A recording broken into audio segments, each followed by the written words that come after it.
Joseph, ஞாபகங்கள் என்றுமே மறைவதில்லை. கடைசி மூச்சு இருக்கும் வரை அது தீராது. ஆழ்ந்த உறக்கத்திலும் கேட்டுக்கொண்டே இருக்கும் அவன் குரல். உன்னுடைய நட்சத்திரம் உதிக்கும் நேரம் இது. Capital sir. ஆமா, நான் ப்ரொடக்ஷன் மேனேஜர் மணி பேசுறேன். சாரோட டிக்கெட் கன்ஃபார்ம் ஆயிடுச்சுன்னு சொல்லுங்க. ஐயோ, அவர் இங்க இல்லையே. இல்லையா? இல்ல. எங்க போயிருக்காரு? ஜெர்மனி போயிருக்காரு. ஜெர்மனிக்கா? எப்போ? நேத்துக்கு. சொல்லவே இல்லையே. நேத்து சாயங்காலம் தான். எப்ப திரும்பி வருவாரு?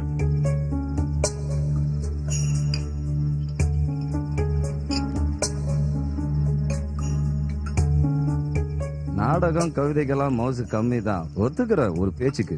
பட் ஒரு மீடியத்துக்கும் இன்னொரு மீடியத்துக்கும் போட்டி இருந்தா தான் வளர்ச்சி இருக்கும். அதை நம்ம ஏத்துக்கிட்டு தான் ஆகணும். சித்தா, ஹென்றி ஜேம்ஸ் டிராவல் ரைட் டிக்கெட்ன்ற நாடகத்தை போட்டிருக்காரு. இதை நான் ஏத்துக்க முடியாது. கண்ணாடி போட்டு அவர் நடிக்கிறது இதெல்லாம் கிளாசிக், எனக்கு தெரியும். புதுசா ஒரு பையன் வந்திருக்கான், உன்னை பார்க்காம போயிருக்கான். எவ்வளவு திமிரு! அவன் எப்படி வாழ்க்கையில முன்னேறுவான்? ஒரு படம் நடிச்சு வெளியே வந்தா போதும், அஜித் விஜய் ரேஞ்சுக்கு பில்டப் பண்ணுவானுங்க. காத்து அவன் பக்கம் அடிக்குது, கொஞ்ச நாள் ஆடட்டுமே, அப்புறம் அவனே அடங்கிடுவான். கடைசியில எப்படியும் நம்ம கால தான் வந்து விழுந்தாகணும். இதெல்லாம் கண்டிச்சே ஆகணும். யதார்த்தத்தை கையில எடுத்த எத்தனையோ படங்கள் ஜெயிச்சிருக்கு. ஆனா இந்த கமர்ஷியல் ப்ரொடியூசர்ஸ் இதை எதிர்த்திருக்காங்க. அந்த படத்தோட கிளைமேக்ஸ் எனக்கு சுத்தமா பிடிக்கவே இல்லை. பொயட்ரில இந்த காலத்துல ஒத்து வராது, புரியுதா? அவன் ஆக்சுவலா அந்த இடத்துல செத்து போயிருக்கணும். இன்னும் ஒரு நிமிஷம் அவன் அந்த பூமியில இருந்திருந்தா கதையெல்லாம் வேஸ்ட் ஆயிருக்கும். என்ன, he has to die. அத நம்ம முடிவு பண்ண எப்படி? இங்க இந்த டாஃபோடில்ஸ் மற்றவங்களை குற்றப்படுத்துறதுக்கு தேவையான வாக்குவாதங்களுக்கும் விமர்சனங்களுக்கும் ஒரு அழகான இடம். நாம நம்மளால முடிஞ்சதை ஏதாவது செய்ய முயற்சி பண்ணுவோம். Let's be shockingly original.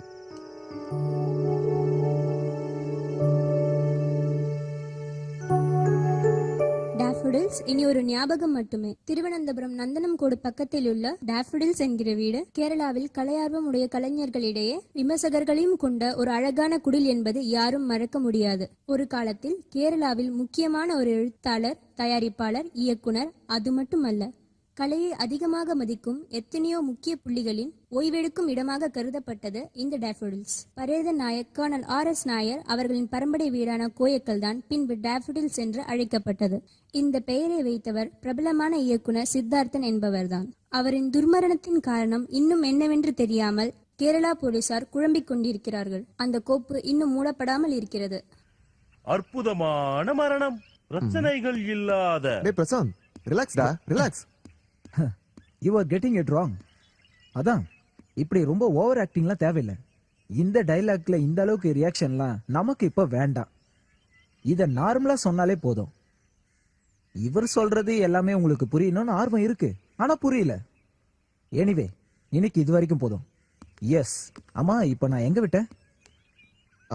நாம பேசிக்கிட்டு இருந்தது கிஷோரோட ஃபாதர் மாதவனை பத்தியும் சித்தார்த்தன் சார் பிரியறதுக்கான காரணம் பத்தியும் எனக்கு தெரியாதுன்னு சொல்லிக்கிட்டு இருந்தேன். எனக்கு மட்டும் இல்ல, எனக்கு தெரிஞ்சு யாருக்குமே தெரியாது. சித்தார்த் சாரோட சூசைட் இத பத்தி உங்களுக்கு ஏதாவது தெரியுமா சார்? சித்தார்த்தன் சார் ஒரு அபரிதமான ஜீனியஸ் தான் என்னோட அபிப்பிராயம்.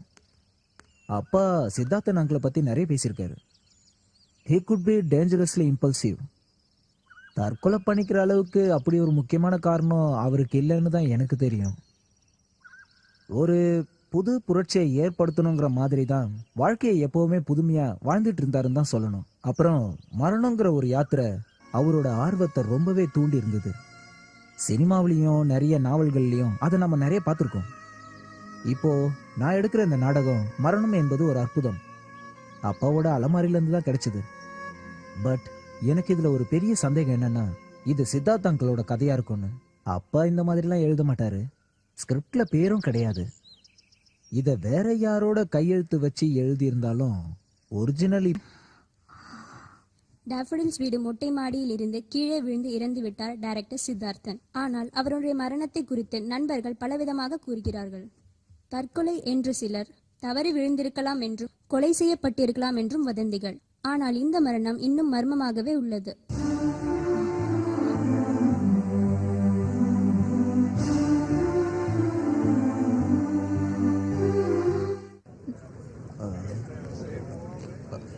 வந்துடுறேன். எல்லாம் ரெடியா இருக்குல்ல? கண்டிப்பா வந்துடுறேன். வரேன்னு சொல்றேன்ல, அங்க வந்து எல்லாம் பேசிக்கலாம்.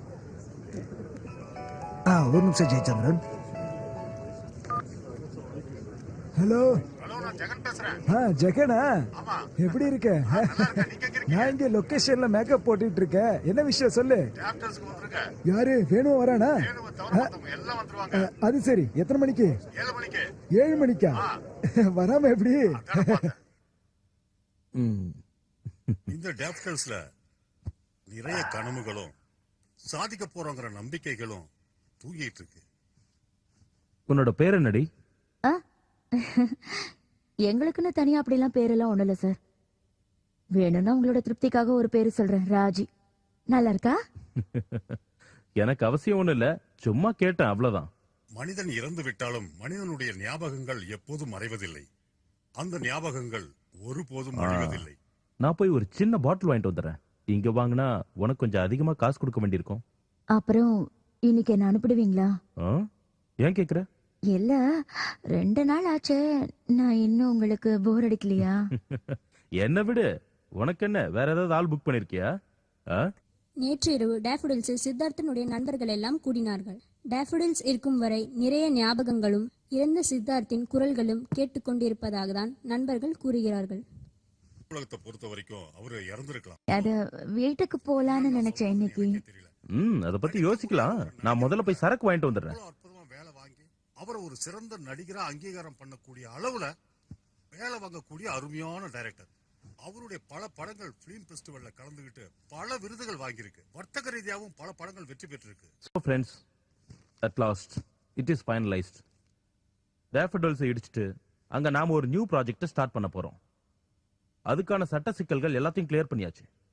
அந்த கட்டடத்தை மறக்க கூடாதுங்கிறதுக்காக நாம உருவாக்க போற பிளாட்ஸுக்கு Daffodils Avenueன்னு பேர் வைக்க management முடிவெடுத்திருக்கு. Our work schedule is going to start on 15th September. That's all for now.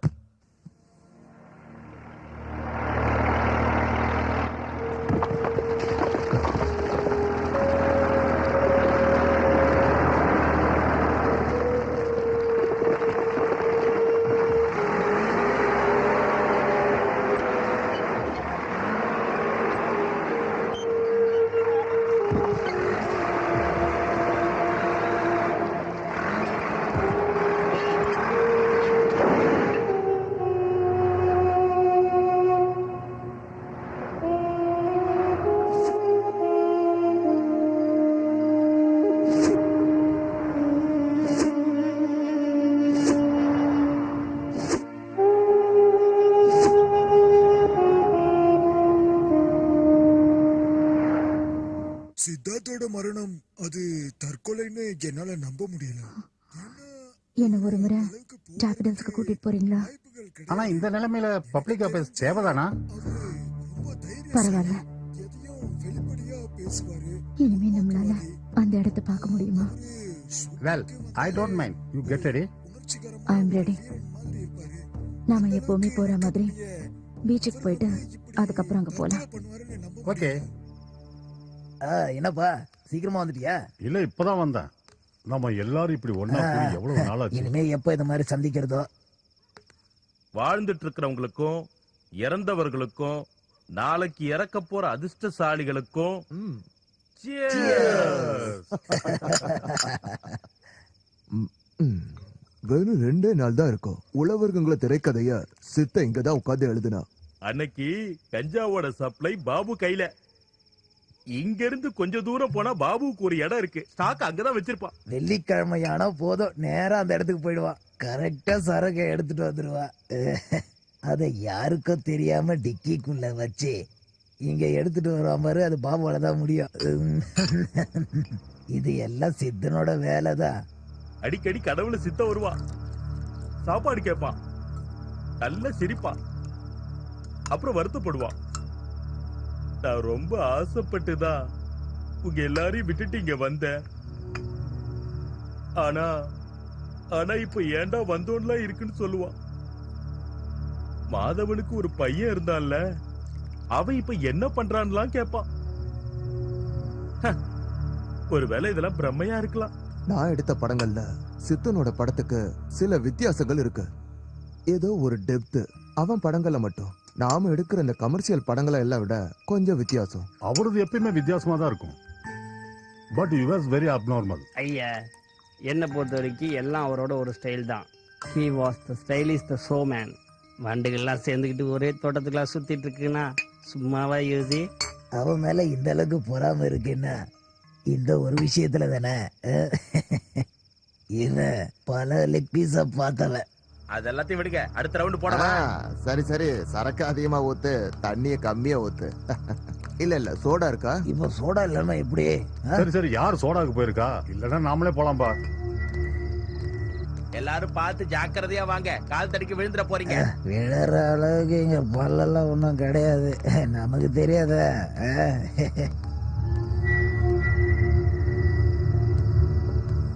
அந்த விளக்க கொஞ்சம் இப்படி திருப்புங்க.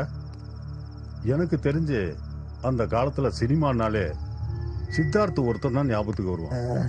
ஆட்டி படைச்சான்ல சினிமாவை. என்ன சித்தார்த் ரெகுலரா இல்லனாலும் அப்பப்ப டைரி எழுதுவான். மத்த எது மேலயும் இல்லாத அந்த பொசசிவ்னஸ் அவனுக்கு அந்த குறிப்புகள் மேல இருந்ததுன்னு எனக்கு தோணுது. நம்மளோட எல்லாம் பேசும்போது விளையாட்டுகள், தமாஷு, சிரிப்புகளா இருந்தாலும் சித்தார்த்தோட ஆழ் மனசுல என்ன இருக்குன்னு யாராவது கவனிச்சிருப்பாங்களான்னா எனக்கு டவுட் தான். அவரை சுத்தி ஒரு வட்டத்தையே போட்டு வச்சிருந்தாரு. ஆனா ஆனா அப்படி இருக்குங்கிற ஒரு ஃபீலிங் நமக்கு வராத பாத்துக்கிட்டாரு. அதுதான் அவரோட பிரில்லியன்சி. அந்த டைரி குறிப்புல இருக்கிறதெல்லாம் சித்தார்த்தோட ரகசியங்களோட குறிப்பா இருக்கும்னு எனக்கு தோணுது. சாகரத்துக்கு முன்னாடி அதை அழிச்சதுக்கான காரணம் மத்த யாரும் அதை தெரிஞ்சுக்க கூடாதுங்கிறதுக்காக தான். என்ன சொல்றீங்க? அழிச்சிட்டாருன்னு நம்மளால சொல்ல முடியாது, அது மிஸ் ஆயிருக்கலாம். போலீஸ்காரங்க துப்பு தொலைக்கிறதுக்காக அந்த டைரியை தேடி பார்த்திருக்காங்க. வீட்டுல, கிளப்ல, இதோ இந்த இடத்துல, எல்லா இடத்துலயும் தேடினாங்க, கிடைக்கல. அவரோட மரணத்துக்கு அப்புறம் அந்த காலத்து ராஜாக்கள்லாம் மந்திரி கையில கொடுத்து வச்சிருக்கிற மாதிரி யாராவது நண்பர்கள் கிட்ட அவர் கொடுத்து வச்சிருக்கலாம். எப்படி இருந்தாலும் மாதவன் வீட்டுல அது இல்ல, எனக்கு நல்லா தெரியும்.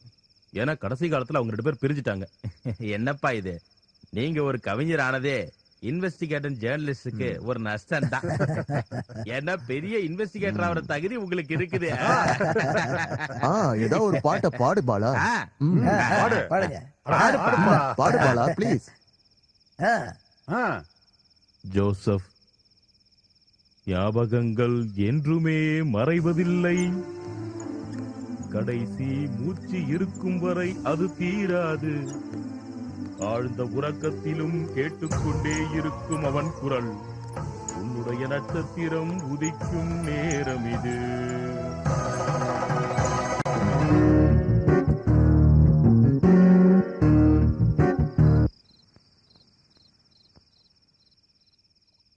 இல்ல, ஒரு நாள் நம்ம தலைவன் யாரு? அதான் நம்மால் தான்ப்பா, நம்ம நாயகன், நம்மளோட நம்ம சித்தார்த்தன். நம்ம சித்தன் ஒரு முறை நம்ம கவி சுள்ளிகரனை பத்தி கேட்டாரு. நம்ம கவி வந்தார. எந்த கவி? சொல்லியா? நம்ம சொல்லி கவிதா. வரலையா? வரலையே. நீங்க எங்க இருந்து வரீங்க? நான் அப்படியே ஸ்பாட்ல இருந்து வந்துட்டேன். ஐயோ பாவம். அப்புறம் சினிமா பத்தி பேசும்போது டோட்டலா வேற ஆள் மாதிரி மாறிடுவாரு. ரொம்ப சீரியஸா பேசுவாரு. என்னோட சினிமான்றது அதை நான் தான் உருவாக்குறேன்.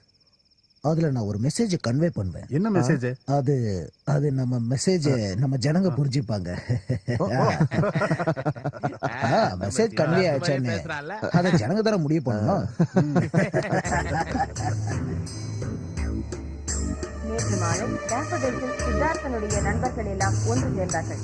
உள்ளவர்கள், தனுஷ்கோடி, ஸ்வயம், அகந்தை என்கிற திரைக்கதைகளை சித்தார்த்தன் எழுதியது டேஃபடில்ஸில் உட்கார்ந்துதான்.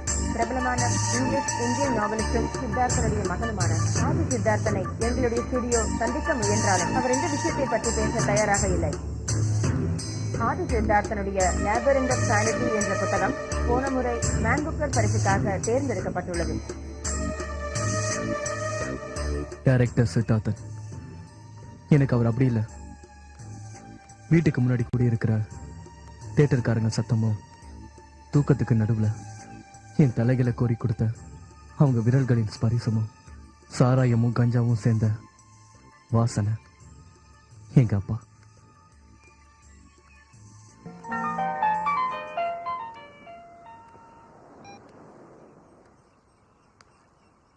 எங்க இருக்க?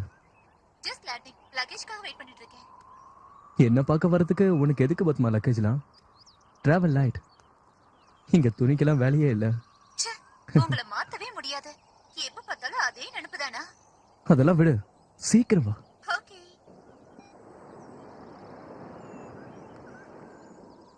அப்பாவை பத்தி எனக்கு ஞாபகம் ஆரம்பிக்கிறது எங்க அப்பாவோட கையை பிடிச்சிட்டு நான் ஸ்கூலை விட்டு வரும்போது என்ன அடிக்கடி ஒரு கிளப்புக்கு கூட்டிட்டு போவாரு. அந்த இருட்டு வெளிச்சத்துல. ரமணா, இவனுக்கு ஒரு சிக்கன் சாண்ட்விச் சொல்லு. பிடிக்க என்னப்பா வேணும் உனக்கு? இங்க லெமன் ஜூஸ் கிடைக்குமா? அதெல்லாம் உனக்கு இங்க கிடைக்காது. ஓல்டு மங்க் ரம்பு வேணுமா உனக்கு? அது கசப்பா இருக்காது. வேணும்னா சக்கரை போட்டுக்கோ. சில்லுன்னு ஒரு கூல் ட்ரிங்க்ஸ் கொடு. இப்ப எந்த கிளாஸ் நீ?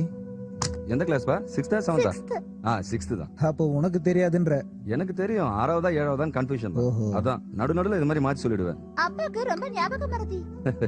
That's my boy. இங்க பாருங்க மாதவன், இவனுக்கு ஆதினி ஏன் பேர் வச்சேன்னு நான் உங்ககிட்ட சொல்லியே ஆகணும். கல்கட்டா பிலிம் ஃபெஸ்டிவல்ல என்னோட படத்தை ஓப்பனிங்கா காமிச்ச அந்த சமயத்துல என்ன இன்டர்வியூ எடுக்கிறதுக்காக ஆதி நாராயணன் சொல்லி சேலத்துல இருந்து ஒருத்தர் வந்தாரு.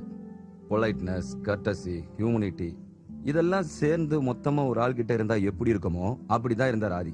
அந்த அற்புதமான மனிதரோட பேரை தான் இவனுக்கு வச்சேன். வருங்காலத்துல இதுக்கெல்லாம் நேரெதிரா இருக்க கூடாதுன்னு தான் என்னோட பிரார்த்தனை. என்னோடதோ. மெதுவா. அப்படிதான். அங்க பாரு, அங்க போறது யாருன்னு பாரு. அவர் நம்ம கிபி தொல்காப்பியம் தானே? அவர் இந்த பாருக்குமா வராரு? இல்ல யாராவது கூட்டிட்டு வந்திருப்பாங்க. கடவுளா அனுப்பின விருந்தாளி நம்ம ஊருக்கு வந்திருக்காரு. அவருடைய தரிசனம் நமக்கு கிடைக்காம போச்சுன்னா நமக்கு புண்ணியமே கிடைக்காம போயிடும் இல்லையா?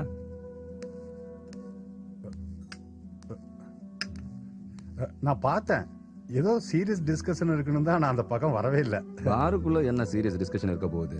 நாம பார்த்து எவ்வளவு நாள் ஆச்சு? என் ஞாபகம் சரியா இருந்தா கொச்சின்ல ஒரு ஓல்கா பார்ல என் கண்ணில் படாம ஒளிஞ்சுக்கிட்டு கிச்சன் பக்கமா ஓடி போயிட்டீங்க. அங்கதான் நான் உன்னை கடைசியா பார்த்தேன். எப்படி தெரிஞ்சுக்கிட்டீங்க நான் உங்களை அடிக்கத்தான் தேடிக்கிட்டு இருக்கேன்னு? ஏதோ ஒரு சின்ன பத்திரிகை ஆபீஸ் நடத்துற ஆளு தான் சார். நான் உங்களுக்கு தான் எல்லாம் தெரியுமே. சின்ன பத்திரிகையா? அதெல்லாம் காதுல பூ வச்சுக்கிட்ட போய் சொல்லு, நம்புவான். நான் அப்படி இல்ல. எனக்கு இந்த அளவுக்கு கோவம் வரதுக்கு காரணம் என்னன்னு உனக்கு தெரியும்ல? தெரியும். ஆனா உண்மையை சொல்றேன் சார், எனக்கு தெரியாம தான் அவங்க எல்லாரும் அந்த படத்தை பத்தி ரொம்ப மோசமா விமர்சனம் பண்ணாங்க சார். ஐயோ, உன் பத்திரிகையில வர கவர் ஸ்டோரியை கூட படிக்க நேரம் இல்லாத ராமநாத கோயங்கா, உனக்கு தெரியுமா சேது தன் சொந்த வீட்டை கூட அடமானம் வச்சு எடுத்த படம் அது. ரொம்ப அற்புதமான படம். படத்தோட பிரிவு பார்த்துட்டு வெளியே வந்து இந்த மாதிரி ஒரு மோசமான படத்தை நான் பார்த்தது இல்லைன்னு கேவலமா பேசாம நீ உன் பேராசைனால அந்த நல்ல படத்தை தப்பு தப்பா எழுதி கிழிச்சதுக்கான காரணமும் எனக்கு தெரியும். சித்தார்த், சாரி, தப்பு நடந்துருச்சு. ஏதோ திடீர்னு வந்த கோபத்துல சேது என்னை பத்தி தப்பு தப்பா பேசலாம். அந்த கோபத்துல நான் ஏதோ கண்ணா பின்னான்னு எழுதிட்டேன். சாரிப்பா. கொஞ்சம் கூட நன்றி விசுவாசம் இல்லாம உன் இஷ்டத்துக்கு தப்பா எழுதுனதுக்கு முன்னாடி ஒரு விஷயம் நீ யோசிச்சிருக்கணும். அந்த சேதுவோட பைசால எத்தனையோ ராத்திரி நீ தண்ணி அடிச்சதை கூட நீ மறந்துடலாம். ஆனா உன் பையனை ஒரு லாரி இடிச்சு அவன் மண்டையில அடிபட்டு ஹாஸ்பிட்டல்ல கிடந்தப்ப ராத்திரியோட ராத்திரியா அங்க வந்து ரத்தம் வேணுமா, பணம் வேணுமா, என்ன வேணுமோன்னு வாரி வாரி இறைச்சானே. உன் பையனை மனுஷனாக்கி திருப்பி உன் கையில தந்தவன் அவன். எனக்கு தெரியும்.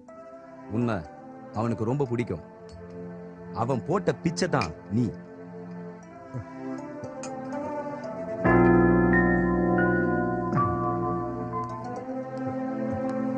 ரமணா, இன்னொன்னு ஊத்து.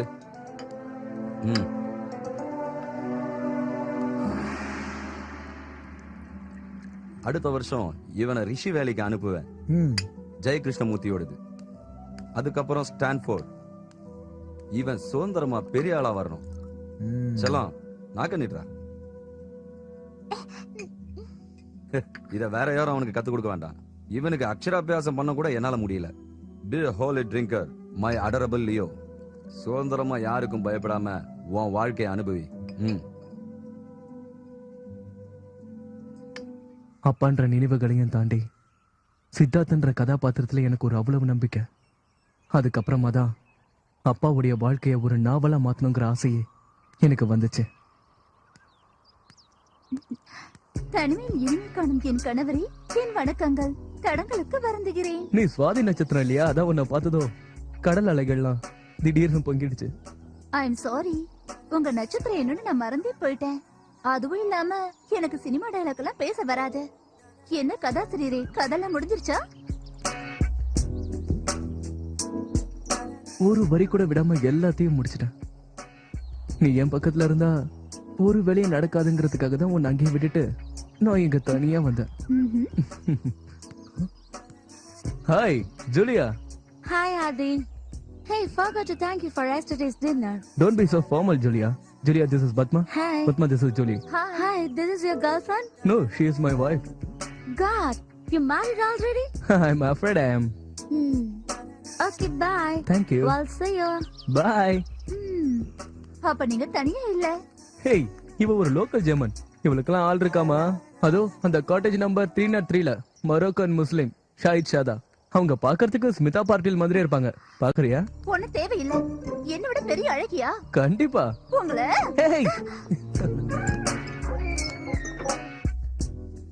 நீ இப்ப குளிச்சது ரொம்ப வேஸ்ட் பத்மா. மறுபடியும் குளிக்க தானே போற?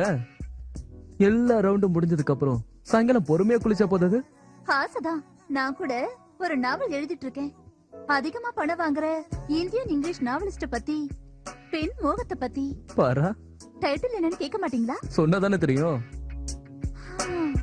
ஆதி, The Beast Inside. கொஞ்சம் ஆல்ட்ரேஷன் பண்ணனா அந்த டைட்டில்ல உனக்கும் பங்கு இருக்கும். எப்படி? The Beauty and the Beast. Naughty boy.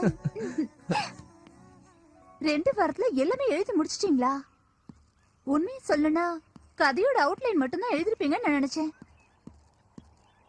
இந்த கதையை எழுதுறதுக்கு நான் ரொம்ப ஆவலா இருந்தேன் பத்மா. நான் உன்கிட்ட சொன்னதில்ல, இந்த கதையோட நாயகன் எங்க அப்பா, கதாபாத்திரங்கள் எங்க அப்பா வாழ்க்கையில வந்த பெண்கள். ஆதி, do you have any idea what you're trying to do? பெத்த அப்பாவை பத்தி இதெல்லாம் ஊர் உலகத்துக்கு சொல்ற விஷயமா? Have you lost your mind? மத்தவங்க வாழ்க்கையை விமர்சனம் பண்றது தப்பு இல்ல, ஆனா சொந்த வாழ்க்கைன்னு வரும்போது ப்ரிசர்வேஷன், பிளைண்ட் சின்சரிங்ஸ். கதைன்னு ஆரம்பிச்சதுக்கு அப்புறம் இந்த சொந்தம் பந்தம் இதெல்லாம் பார்க்க கூடாது. கரெக்டா? ஒத்துக்கிறேன் ஆதி. ஆனா டைரக்டர் சித்தார்த்தன் இப்படி ஒரு மோசமான ஆளா இருப்பாருன்னு நான் கொஞ்சம் கூட எதிர்பார்க்கவே இல்ல. எங்க அப்பாவை பத்தி உனக்கு நான் அப்படி ஒரு பிக்சரை கொடுத்துருக்கேன்னா, then I am a bad son and a bad storyteller. நான் அப்படி சொல்ல வரல. நான் அவர் மேல ரொம்ப மரியாதையும் மதிப்பு வச்சிருக்கேன்னு சொல்ல வந்தேன்.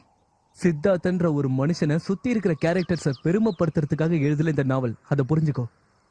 அப்பாவோட மரணத்துக்கு அப்புறம் நான் பார்த்த சில விஷயங்கள், என்ன பாதிச்ச நிகழ்வுகள், எங்க அப்பாவுக்கு ஏற்பட்டது விபத்து இல்லைங்கிறது உண்மை.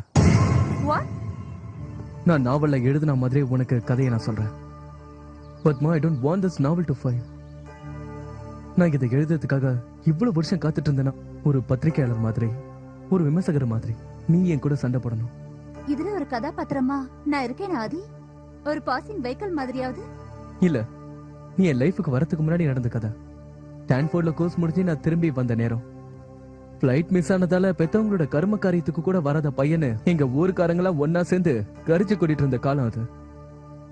என் தங்கச்சி கீதா எங்க சித்தி வீட்டுல தங்கிட்டு இருந்தா. ஆனா என்னதான் இருந்தாலும் எங்க அப்பா அம்மா வாழ்ந்த வீட்டுல தான் வாழணும் நான் முடிவு பண்ணேன்.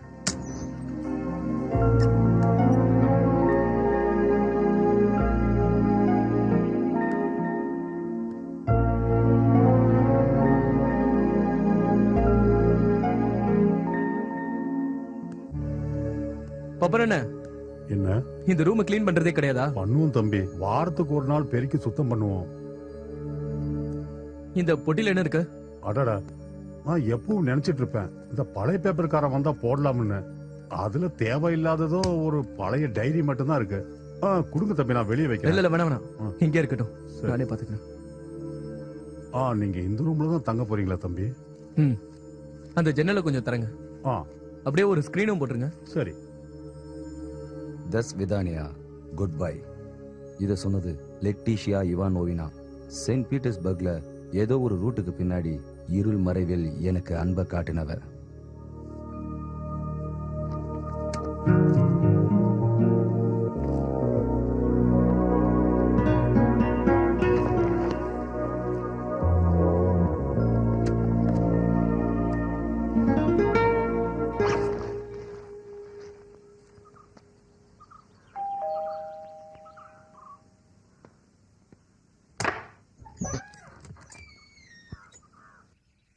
என்ன அடையாளம் தெரியுதா? என்ன மாதவன் அங்கிள் இப்படி கேட்டுட்டீங்க? உங்களை எப்படி மறக்க முடியும்? ஃப்ரீயா இருக்கியா ஆதி? கொஞ்ச நேரம். நான் ஃபுல்லா ஃப்ரீ தான் அங்கிள். உள்ள வாங்க. வேண்டாம், உள்ளலாம் வேண்டாம், வெளியே உட்காந்து பேசலாமா? சரி, உங்க இஷ்டம். பாப்பா நானே 2 டீ. வழியில சுதாகரனை பார்த்தேன், பஸ் ஸ்டாண்ட்ல. அவர் தான் சொன்னாரு நீ வந்திருக்கன்னு. சின்னம்மா அங்கே இருக்க சொல்லி வற்புறுத்தினாங்க. தங்கச்சி மட்டும் அங்கதான் இருக்கா. எனக்கு என்னன்னு தெரியல, இங்க இருக்கிறது தான் ரொம்ப பிடிக்குது. வெக்கேஷனலுக்கு மட்டும் கொஞ்ச நாளாவது சந்தோஷமா இருந்துட்டு போவோமே, அதுக்காக தான். எனக்கு இங்க வரவே தோண மாட்டேங்குது. இந்த பக்கம் போனா கூட உள்ள வந்து பார்க்க மாட்டேன். கடைசி காலத்துல அனாவசியமா கொஞ்சம் பிரச்சனை ஆயிடுச்சு எங்களுக்குள்ள. சண்டைய பத்தி எனக்கு தெரியும். அம்மா எனக்கு லெட்டர் போட்டிருக்காங்க. ஆனா அதோட காரணம் என்னன்னு உங்க அம்மாக்கு தெரியாதே. ஆமா, எனக்கு எதுவும் தெரியாது. அம்மா என்கிட்ட எதுவுமே சொல்லலையே. எத்தனையோ பிடிவாதங்கள் உங்க அப்பாவுக்கு. நீ வரல 2 பேரோட சாவுக்கும். 2 முறையும் ஃப்ளைட் மிஸ் ஆயிடுச்சா? நம்புறதுக்கு கொஞ்சம் கஷ்டமா தான் இருக்கு. டிக்கெட் கூட நான் எடுக்கல. ஆமா, நான் எதுக்காக வரணும்? உயிர் இல்லாத உடலை பார்க்கறதுக்கா? என்னை பொறுத்த வரைக்கும் அவங்க இன்னும் உயிரோட தான் இருக்காங்க. they still exist for me. அவங்கள அந்த நிலைமையில பார்க்க எனக்கு பிடிக்கல. சித்தா இறந்து 2 மாசத்துக்கு அப்புறம் உங்க அம்மாவும் இறந்துட்டா. அவளோட சுபாவம் என்னன்னா புரிஞ்சுக்கிற தன்மை. ஆனா சித்தன் அப்படி இல்லை. ஆமா, நீ நினைக்கிறியா இவங்கெல்லாம் சொல்ற மாதிரி அது ஒரு விபத்தா இருக்கும்னு, இல்ல போலீஸ் சொல்ற மாதிரி தற்கொலையா இருக்கும்னு? பின்ன இதுல எனக்கு சந்தேகம் இருக்கு. ஆமா, நான் உறுதியா சொல்றேன், இது ஒரு கொலை. என்ன சொல்றீங்க? ஆமா, உண்மையா தான் சொல்றேன். சும்மா அந்த மதம் ஒரு அரக்கு இருக்கு.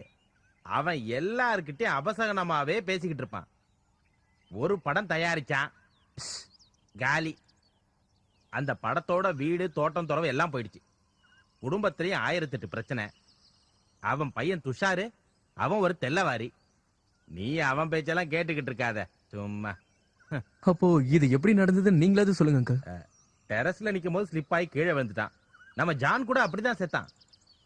அப்பாவுக்கு ஐ மீன் எதிரிங்க யாராவது? அப்படின்னு சொல்ல முடியாது. எதிரிங்க யாரும் இல்லப்பா. ஆனா எல்லாருமே எதிரியா இருந்தாங்கன்னு சொல்லலாம். சினிமாவாச்சே. இங்க பாரு, நீ சொன்ன உடனே ஞாபகத்துக்கு வருது. ஒரு நாள் நாங்கெல்லாம் ஒன்னா சேர்ந்து சீட் ஆடிட்டு இருக்கும் போது ஒரு போன் வந்தது. அது ஒரு மர்மமான கால். ஜக்கு, அழகான கிரேக்க நாட்டு இளம் பெண்கள் மட்டும் நடிக்கிற மாதிரி ஒரு நாடகத்தை நீங்க நடத்துற மாதிரியான ஒரு அருமையான வாய்ப்பு உங்களுக்கு கிடைக்க போகுது. ரெக்கமெண்ட் பண்ணவா? சும்மா இருப்பா, என் கவனத்தை திசை திருப்பாத. இது என்ன செஸ்ஸா? நல்ல வாய்ப்பை சொன்னேன், பிடிக்கலன்னா விட்டுருங்க. அடச்சே, நான் வேண்டான்னு பட்ட கார்டை எடுக்கிறேன். இதைத்தான் ஜக்கோ கிரீக் ட்ராஜடின்னு சொல்லுவாங்க. ஹலோ ஹலோ, யாரு? நண்பா, முதல்ல நீங்க ஒரு விஷயத்த முடிவு பண்ணுங்க. என்ன கொல்றதா உத்தேசமா இல்ல கை காலை எடுக்கிறதா உத்தேசமா? இது 2மே நடக்காதுப்பா. அப்புறம் எனக்கு ஒரு சின்ன ஆசை, என்னுடைய ஒரு கை காலை மட்டும் எடுங்களேன். கொஞ்ச நாளைக்காவது அடங்கி ஒடுங்கி வாழணும்னு ஒரு சின்ன ஆசை தான். எப்படி, இப்பவே வரீங்களா இல்ல உங்க இஷ்டத்துக்கு கொஞ்ச நாள் கழிச்சு திடுதிப்புன்னு வந்து நிப்பீங்களா? எப்படி இருந்தாலும் என்ன, யோசிச்சுட்டு போன் பண்ணுங்க. யாரு? ஏதோ காட்டுவாசி மாதிரி தெரியுது. அவனுக்கு என்னோட விரல்கள் மட்டும் வேணுமா?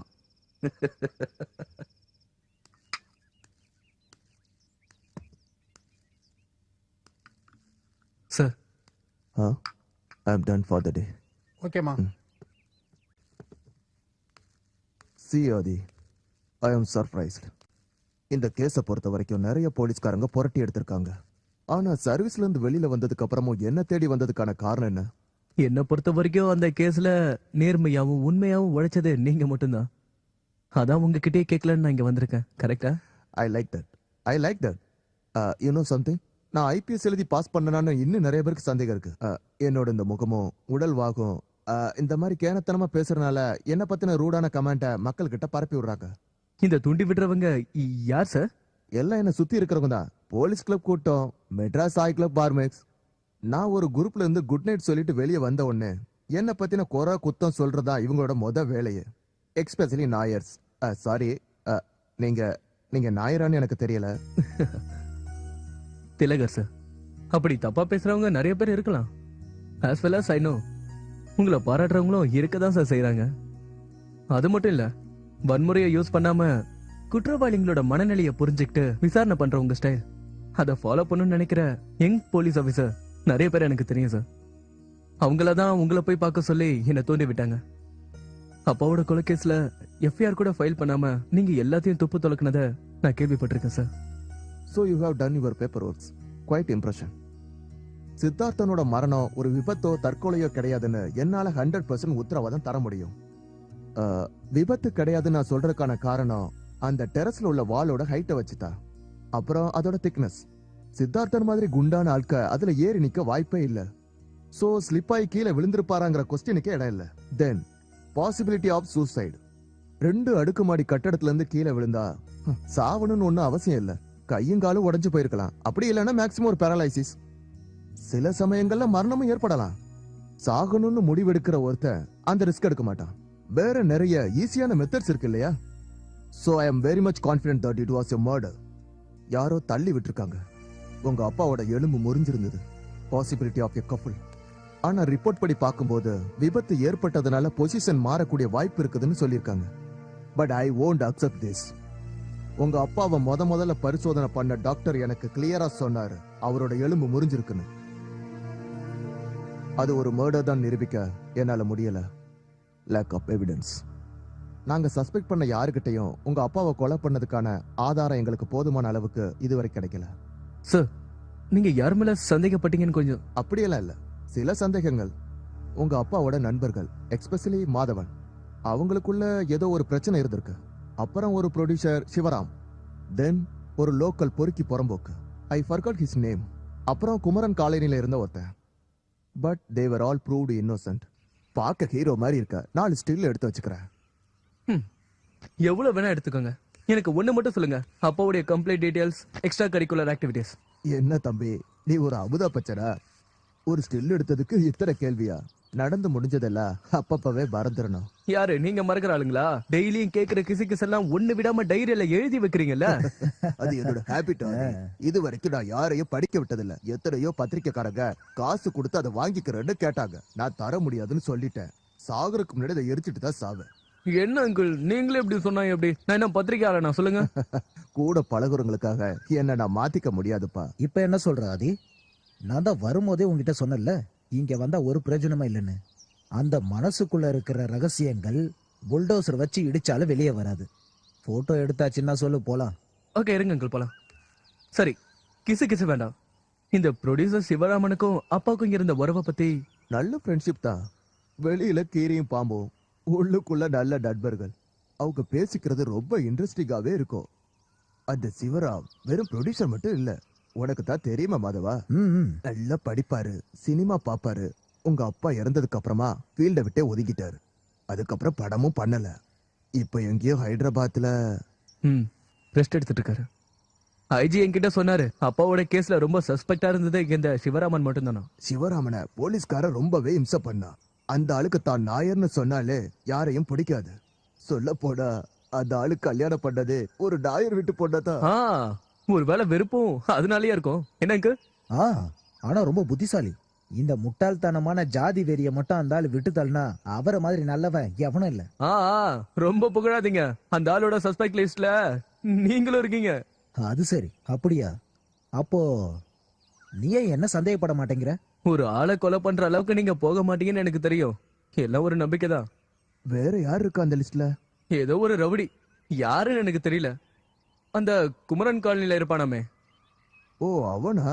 நம்ம பாட்டில் டீக தெரியுமா? நல்லாவே தெரியும். நீ சின்ன பையனா இருக்கும்போது பெரிய ரவுடி. இப்போ பிராட்வே பூக்கடை தெருவுல ஒரு கடை வச்சு நடத்திக்கிட்டு இருக்கான். நம்ம ஐஜி மாணிக்கவேல அவன் காலை உடைச்சிட்டாரு. பூக்கடை வீதி? ஆனா இங்க பூக்கடை வீதி தானே? இந்த இதுக்குள்ளதான். நன்றிண்ணே.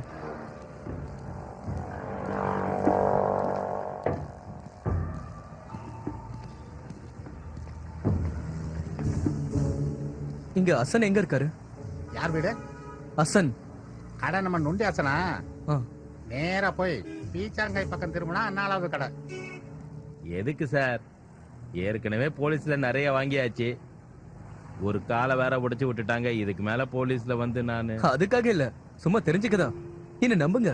உங்க மேல நம்பிக்கை இல்லாம இல்ல, ஆனா இந்த கேஸ்ல என்ன விடுதலை பண்ணிட்டாங்க. மறுபடியும் ஒரு வாய்ப்பு வந்தது, ஆனா நான் வேண்டான்னு விட்டுட்டேன். கால் உடைஞ்சதுக்கு அப்புறம் ஓட முடியாது பாருங்க. வாய்ப்பு கொடுத்தது யாருன்னு தெரியுமா? அவ்வளவு கூட ஞாபகம் இருக்காதா என்ன? சார் தான் அந்த காலத்துல ரொம்ப ஃபேமஸ் ஆச்சே. அவன் ஒரு சரியான கஞ்ச பிஸ்னாரி. அவரோட படத்தெல்லாம் நடிச்சிருக்கான். புது படத்துக்கு பேர் வச்சாச்சு, அழைக்காத விருந்தாளிகள்.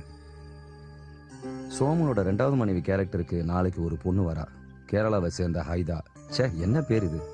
ஹைதாவோட பேரை மாத்தணும். இந்த பேர் மாத்துறதே ஒரு பொழப்பா போச்சு. அந்த பேர் ரொம்ப ராசியா இருக்கணும்ன்றது முக்கியம் இல்லையா? உங்க பேர் என்ன சொன்னீங்க? ஐதா. ஹைதாவுக்கு கிளாசிக்கல் டான்ஸ் தெரியுமா? அடங்க அப்புறம் என்ன கேள்வி இது? தெரியுமாவா? எங்க பொழப்பே அதானே. சரி போட்டு இருக்கேன்னு சொல்லிடுறேன். இவ ஸ்கூலுக்கே போகலனாலும் கூட ஸ்கூல்ல இருக்கிற வாய்த்தருக்கு வந்து இவளை கூட்டு போவாங்கன்னா பாத்துக்காங்களேன்.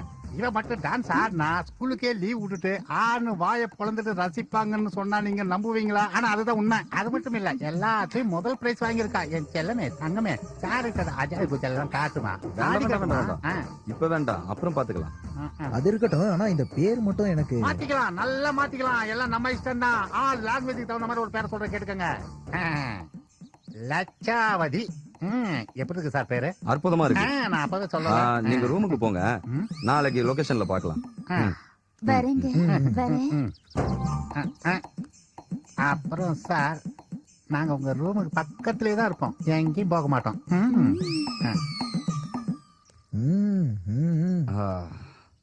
பரோடா நாடக பள்ளியில இருந்து மாட நாட்டோட டாக்டரேட் பட்டம் வாங்கின யாரையாவது கூட்டிட்டு வந்து தான் இவளுக்கு நான் நடிக்க கத்து கொடுக்கணும்னு நினைக்கிறேன். மாதவன், என்ன விட்டு படத்தை நீங்களே எடுத்துக்கங்க, ஸ்கிரிப்ட் ஃப்ரீ. சரியாயிடும் சித்தா. இதை விட எவ்வளவோ கேவலமான மூஞ்சிகளை கொண்டு வந்து நம்ம இண்டஸ்ட்ரியில சூப்பர் ஹீரோயின் ஆக்குனது இல்லையா? இப்ப ஒன்னும் சொல்ல முடியாது. அப்ப பரவாயில்லையா? அதான் ஒன்னும் சொல்ல முடியாதுன்றிய. நாளைக்கு நேஷனல் அவார்டு வாங்கிட்டு வந்து இந்த ஹைதா நிக்க போறா. அதையும் நம்ம பார்க்கத்தான் போறோம்.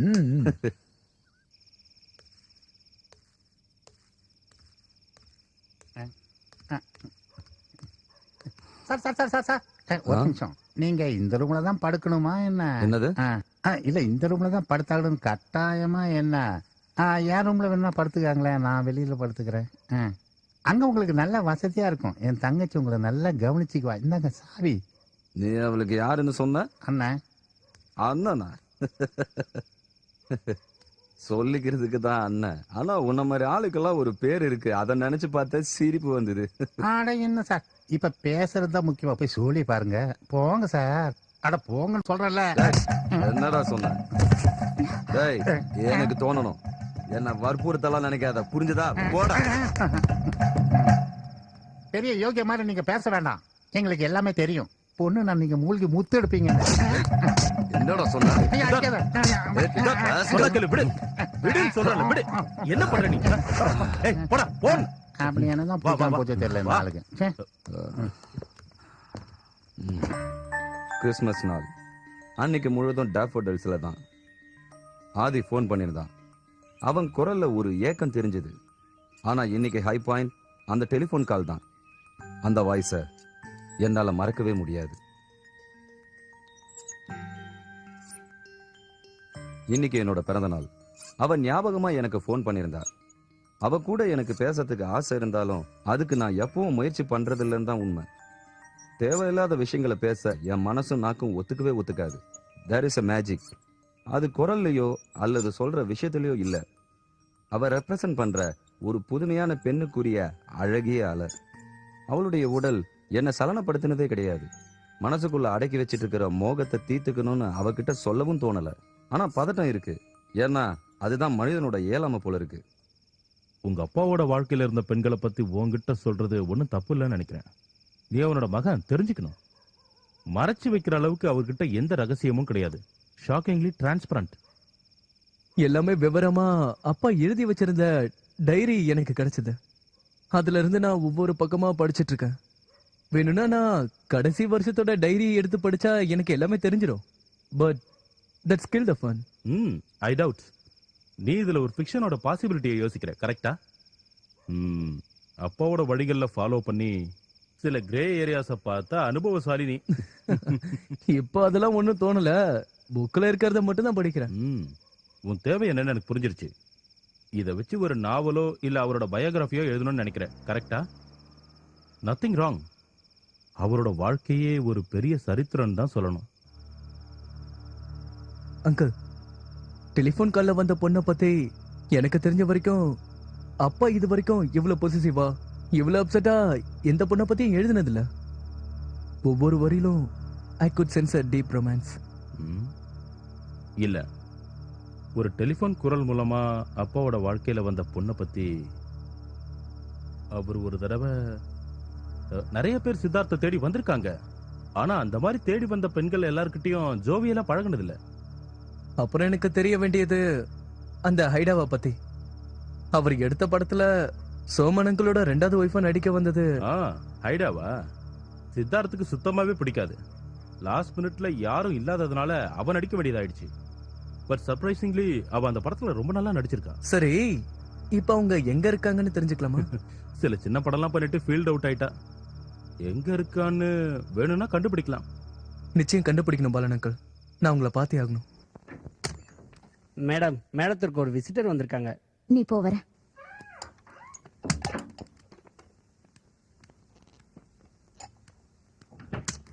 அந்த ராத்திரி பத்தி நினைச்சாலே எனக்கு கோவம் வருது. யாரும் பண்ணாத பெரிய தப்ப என்ன பண்ணிட்டாரு எங்க அண்ணே? ஊர்ல எங்க அந்த மாதிரி நடக்காம இருக்கு? இல்ல அந்த மாதிரி சொல்றதுக்கு அந்த சித்தா பெரிய யோகினா இருக்கணும். அந்த மாதிரி எதுவும் இல்ல. அப்புறம் அவனுக்கு என் மேல சின்ன மோகம் இருந்தது. ஆனா எங்க அண்ணன் நேரடியா கேட்ட உடனே அவருக்கு கொஞ்சம் அசிங்கமாயிடுச்சு. அதுக்கப்புறம் நைஸா நானே அவரை டீல் பண்ணிட்டேன். அண்ணன் சொல்றீங்களே, அவரு நிஜமாவே உங்க அண்ணனா? அப்படின்னு சொல்லிப்போம். மாமா பையன். அப்புறம் நீங்க பத்திரிகை எழுதும் போது இன்னொரு விஷயமும் எழுதணும். என்ன அதுக்கப்புறம் எந்த படத்துக்குமே கூப்பிடல. வெறுப்பு. நான் கிடைக்கலங்கிற வெறுப்பு. எழுதுறேன், விலாவரியா எழுதுறேன். ஆமா, உங்க அண்ணன் இப்ப எங்க இருக்காரு? அண்ணனா செத்து போயிட்டாரு. அந்த படம் ரிலீஸ் அன்னைக்குதான் நல்ல மழை பெஞ்சிட்டு இருந்தது. இடி விழுந்து செத்து போயிட்டாரு. அவர் மட்டும் உயிரோட இருந்திருந்தா இன்னைக்கு நான் எங்கேயோ இருந்திருப்பேன். இப்ப மட்டும் என்ன கெட்டு போச்சு? நீங்க பெரிய ஆளா வரலாம். பிடிவாதமாக பெய்து கொண்டிருந்த ஒரு செப்டம்பர் மழையின் இரவு, நனைந்து கொண்டு ஒரு பூனைக்குட்டியை போல் அவன் டேஃபடல்ஸ் முன்னால் கையேந்தி நின்றான். புயலுக்கு நடுவே ஒரு அழகான தென்றலை போல கனிவான இசையுடன் என் மனதை தொட்டவன் இந்த சோஃபி. அவன்தான் என்னுடைய புதிய சினிமாவின் இசையமைப்பாளன்.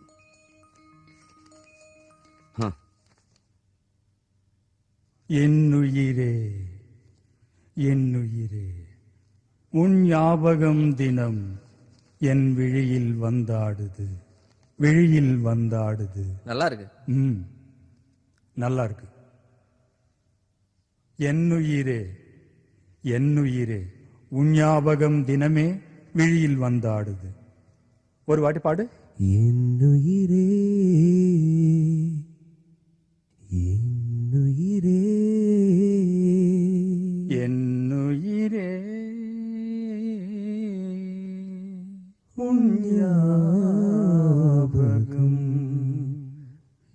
தினம் என் விழியில் வந்தாடுது, என் விழியில் வந்தாடுது. எழுத்துக்கள் தடுமாற்றமாக இருந்தது. விஸ்வநாதன்ற கேரக்டரை கொல்லணுமா வேண்டாமான்னு ஒரே கன்ஃபியூஷன். இந்த கதையில ஒரு பெண் முக்கிய கதாபாத்திரமா இருக்கா. என் பின்னே ஒரு நல்ல பவுடரின் மனம். உஷா பார்த்தசாரதி என்கிற ஹோமியோ டாக்டர். என் பேரு உஷா. ஃபோன் பண்ணிருந்தேன் நேத்து, வர சொல்லிருந்தீங்க.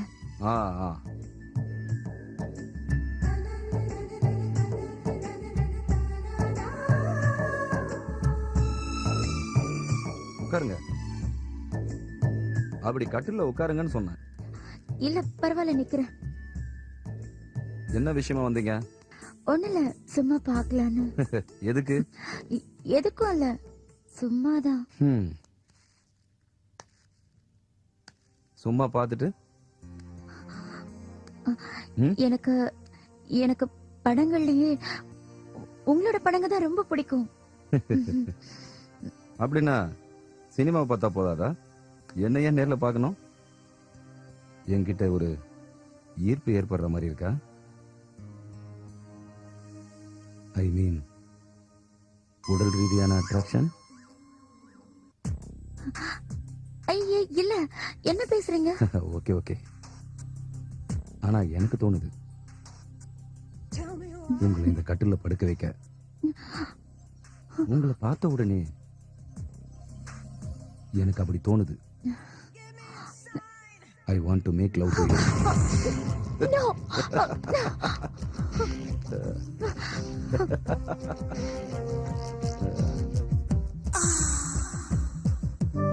அந்த அப்பாவி ஹோமியோ டாக்டர் கிட்ட ஏன் அந்த மாதிரி நான் நடந்துகிட்டேன்னு பல தடவை நான் யோசிச்சு பார்த்திருக்கேன்.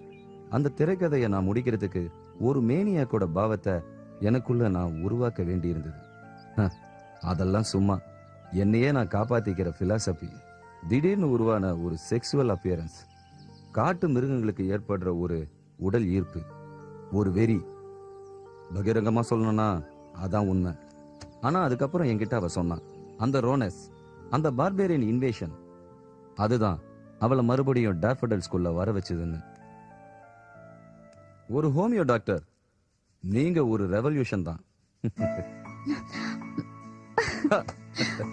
ஹோமியோ டாக்டரா இருக்கிறதுல என்ன பிரச்சனை? ஒரு குழப்பமும் இல்ல. அதான் ஏதாவது ஒரு பிரச்சனை வரணும், எந்த பிரச்சனையா இருந்தாலும் பரவாயில்ல. அப்பதான் இதுல ஒரு இன்ட்ரெஸ்டான சுகம் இருக்கும்.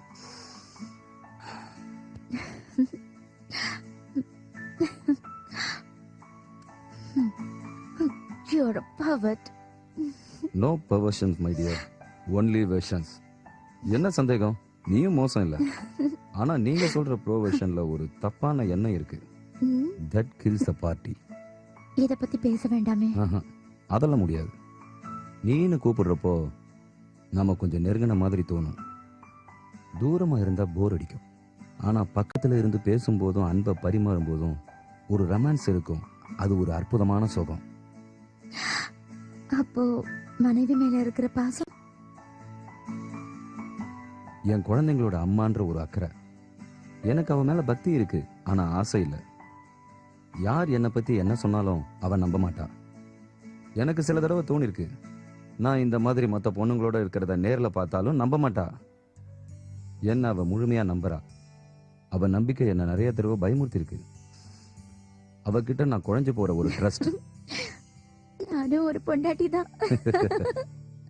அப்படின்னா நான் இப்ப சொன்ன சில விஷயங்கள் உன் புருஷனுக்கு பொருத்தமா இருக்கும்.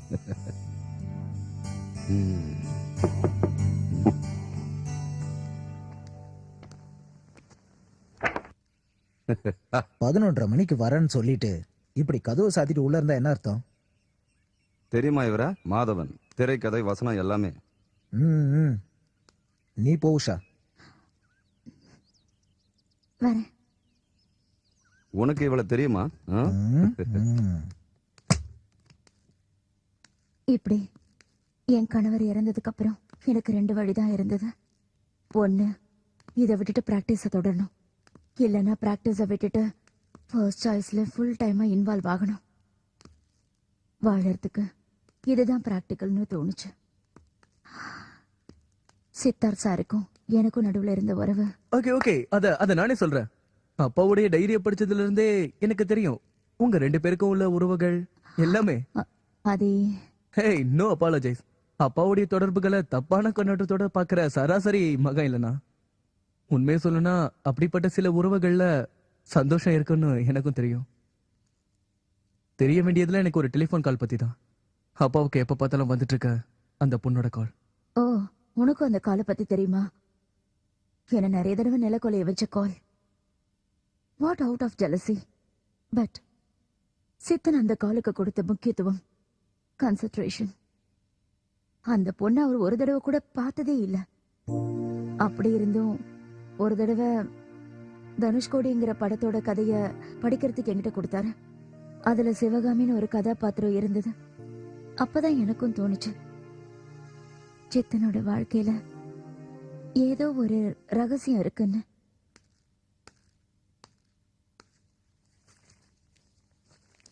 அவ்வளவு சீக்கிரம் படிச்சு முடிச்சாச்சா? 2 தடவை ராத்திரி முழுக்க. ரிலீஸ் ஆன ஃபர்ஸ்ட் டே பெட்டி எடுத்து உள்ள வைப்போமா இல்ல ஓடுமா? ஏன் என்னாச்சு? எதுக்கு இப்படி போர் அடிக்கிற மாதிரி பேசுறீங்க? என்ன போர் அடிக்கிறேனா? எப்போவாது போர் அடிச்சனா இல்ல இப்ப மட்டும் போர் அடிக்கிறேனா? உண்மையை சொல்லணும்னா என்னுடைய படத்தை புரிஞ்சவங்க மட்டும் பார்க்கணும்னு சொல்றது அது தப்பிக்க நினைக்கிறது. சரி போட்டோம். என் வாழ்க்கையில நான் பகிரங்கமா ஏத்துக்க முடியாத என்னுடைய ஆசை நாயகி, என்னுடைய பேரழகி உஷாவுக்கு இந்த கதையில ஏதாவது சந்தேகமா? ஒண்ணும் இல்ல, ஒரு கியூரியாசிட்டி தான். யார் அந்த தனுஷ்கோடி கதாநாயகி சிவகாமி? பரமேஸ்வரன் ஒரு தடவை கூட பார்க்காத அந்த தமிழ் பொண்ணு. சாரி, கண்டிப்பா நீ இல்ல. அவ்வளவு முட்டாள் இல்லைன்னா கொஞ்ச நாளைக்கு அப்புறமா நான் ஒண்ணு இல்லைன்னு எனக்கு நல்லா தெரியும். ஏய், டோன்ட் ஃபிஷ் ஃபார் காம்ப்ளிமெண்ட்ஸ். அந்த கேரக்டரோட நீ முக்கியமானவன்னு ஒரு டைலாக் என் வாயிலேருந்து வரும்னு எதிர்பார்த்தா ஐ எம் சாரி. பொய் சொல்ற மூடு இப்ப எனக்கு இல்ல.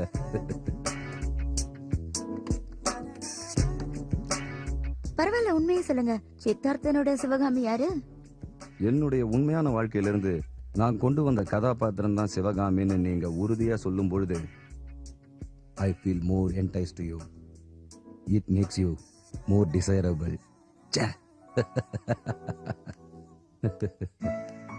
என்ன பண்றது, பொண்ணை பார்த்து பேசும்போது I was an auto pilot, I get physical. வெறும் உடல் சுகத்துக்காக மட்டும்தான். ஆனா அவ மேல ஒரு மோகம், த லவ் வித்தவுட் லஸ்ட். கண்ணுக்கு தெரியாத அழகான ராகம். அவ தான் பொண்ணு. நீங்க கேட்ட அந்த சிவகாமி. சிவகாமி தான் அவளோட பேரேவா? Does it matter? பேரை அப்படியே வச்சுக்கலாம். என்னுடைய கனவுகளுக்கும் நினைவுகளுக்கும் நடுவுல இருக்கிற போன் காலோட சத்தம் தான் அவ. சில சமயம் ஒண்ணுமே எழுதாத கடிதத்துல வர வார்த்தைகள் தான் அவள்.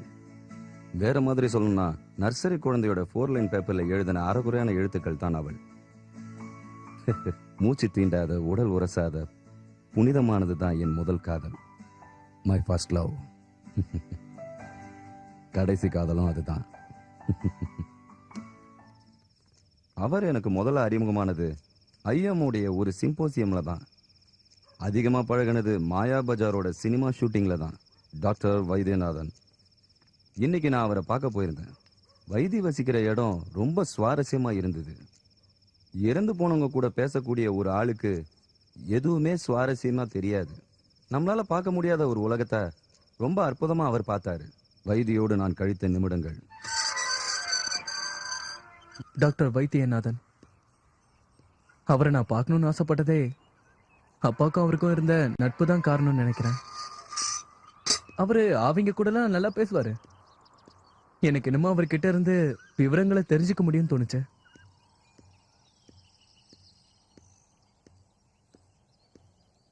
பெரிய பணக்காரங்களா வாழ்ந்து அவங்க இறந்து போனதுக்கு அப்புறம் அவங்க வீட்டை பாத்துக்கிறதுக்கு ஆள் இல்லாம பாலடைஞ்சு போன நிறைய பங்களாக்களை நான் பார்த்திருக்கேன்.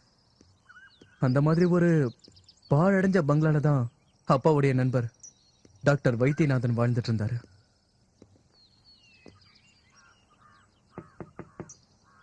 வைத்தி சார்,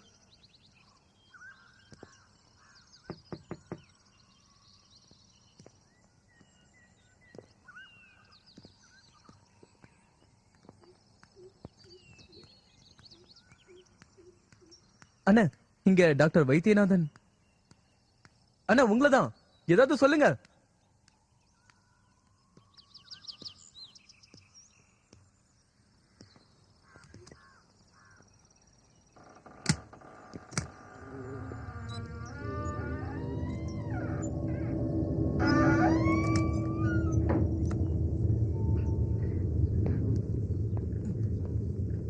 வைத்திய சார்,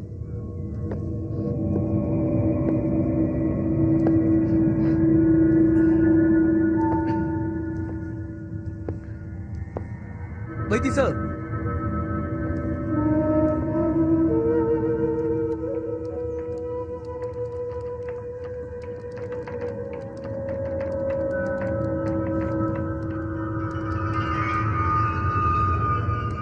சார்,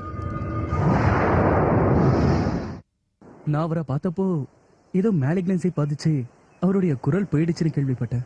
அதனால குரல் வெளியே வரதுக்காக அவர் தொண்டையில ஏதோ எலக்ட்ரானிக் பொருளை வச்சு பேசிட்டு இருந்தாரு. அவர் வாழ்ந்த வீடு, அவர் வாழ்ந்த சூழ்நிலை, அவரோட பாதிக்கப்பட்ட அந்த குரல், இதெல்லாம் வச்சு பார்க்கும்போது I can imagine unfortunate. Must happen beyond. You bet it boss. மரணத்துக்கும் வாழ்க்கைக்கும் நடுவில் இருக்கிற மீடியேட்டர். இப்படிதான் எங்க அப்பா டைரியில உங்களை பத்தி எழுதியிருக்காரு. He mentioned that you are a lucky guy.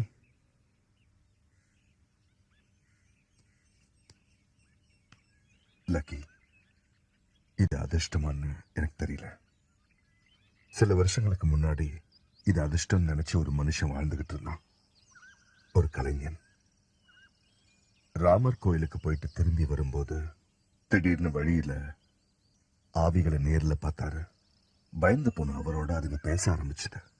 குடும்பத்துல இருக்கிறவங்க எல்லாம் அவரை பைத்தியம் முடிவு பண்ணி சங்கிலியால கட்டி போட்டு அவஸ்தைப்படுத்தினாங்க.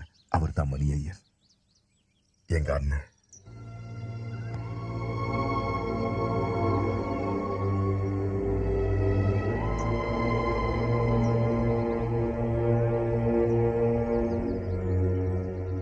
கடல் பக்கத்தில் தான் எங்க வீடு இருந்தது. வெண்மையான அந்த கடல் அலைகளோட எப்பவும் ஆசையோட விளையாடிட்டு இருப்ப என்ன அவருக்கு ரொம்ப பிடிக்கும். சந்தன கட்ட மாதிரி அவரோட அழகான கைகளால என்னை கட்டி பிடிச்சு அழுதுகிட்டே எங்க அண்ணன் சொல்லுவாரு, வைத்தி, நான் சொல்றது உண்மை.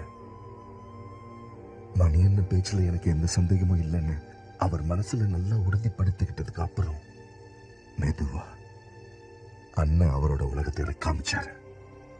ஆவிகளோட உலகம், இறந்து போனவங்களோட உலகம். அப்புறம் ஒரு பெருமூச்சு விட்டுக்கிட்டு, இது யாருக்கும் தெரியக்கூடாது, என்னோட கதி உனக்கும் வரக்கூடாது, சத்தியம் பண்ணி கொடுன்னு கேட்டாரு. அவர் சொன்னபடியே செஞ்சேன். நானா யார்கிட்ட எதுவும் சொல்றதில்ல. தானா தெரிஞ்சு வர்றவங்க தான் அதிகம். அவங்களுக்கு யார் சொல்றாங்கன்னு. சார், நீங்க ஒரு சயின்டிஸ்ட் தானே? எப்படி இந்த கோஸ்ட், ஸ்பிரிட்ஸ் இதெல்லாம்? ஆவிகள், ஸ்பிரிட்ஸ் இதெல்லாம் அன்சைன்டிபிக்னு யார் சொன்னதுன்னு தெரியுமா? மனுஷன் பயப்படுற ஒவ்வொரு விஷயத்தையும் அன்சைன்டிபிக் அப்படின்னு சொல்லி தூக்கி போடுறப்பதான் நாமளும் அதை அதிகமா நம்ப ஆரம்பிக்கிறோம். லெட்ஸ் ஃபேஸ் இட் ஆதி, அவங்க இருக்காங்க நமக்கு நடுவுல, நம்மள சுத்தி. பைபிள்ல கோஸ்ட் பத்தி ரெஃபரன்ஸ் இருக்கு. சாமுவேல் 22:15 படிச்சிருக்கீங்களா? ரிசர்ச் எல்லாம் தெளிவா சொல்லுது, உயிரோட இருக்கிறவங்களுக்கும் இறந்து போனவங்களுக்கும் நடுவுல எந்த ஒரு வித்தியாசமும் இல்லைன்னு. நாம அவங்கள பார்க்க முடியும். நீங்க என்ன பார்க்குற அளவுக்கு அதே ஷார்ப்போட. சில சமயம் கண்ணாடியில ஒரு பிரதிபிம்பமா, சில சமயம் ஒரு வாசனையா, சத்தமா, ஸ்பரிசமா, ஒரு சாதாரண மனுஷனா, சில சமயம் ஒரு பூவா, உலகத்துல இருக்கிற எந்த உருவத்திலையும். இந்த மாதிரி அவங்கள பார்க்க பல வழி இருக்கு. அப்ப எங்க அப்பாவை நான் பார்க்க முடியுமா? தோணணும், அவருக்கு தோணணும், அவருக்கு தோண வைக்கணும். You see, Adi, I need your help for that. சித்துவுக்கு ரொம்ப பிடிச்ச perfumes, books, சாப்பாடு, அது இதுன்னு just move and they'll come. அவரால தவிர்க்கவே முடியாத ஒரு விஷயத்தை கட்டணும். அப்ப நிச்சயம் வருவாரு. நம்ம சுத்தி இருக்கிற சிலர், அவங்களுக்குன்னு ஒரு உலகம், அவங்களுடைய பேசக்கூடிய சிலர். ஒரு வகையில பார்த்தா எனக்குள்ள இருந்த மரணங்கிற பயம் மறையறதுக்கான காரணமே வைத்தியசாரால தான். கொஞ்சம் ஃப்ரெஷ் ஆகிறதுக்காக இந்த உடலை விட்டு போறோம். ஒரு பாட்டில்ல இருக்கிற தண்ணி இன்னொரு பாட்டிலுக்குள்ள போற மாதிரி.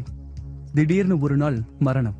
அது வரைக்கும் நம்ம வாழ்க்கையில நடந்த எல்லா விஷயங்களும் மறைஞ்சு போய் ஒரு எக்ஸைட்டிங் ஆகிற ஒரு விஷயம் தான் அது.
இது உங்களுடைய உலகம் அல்ல.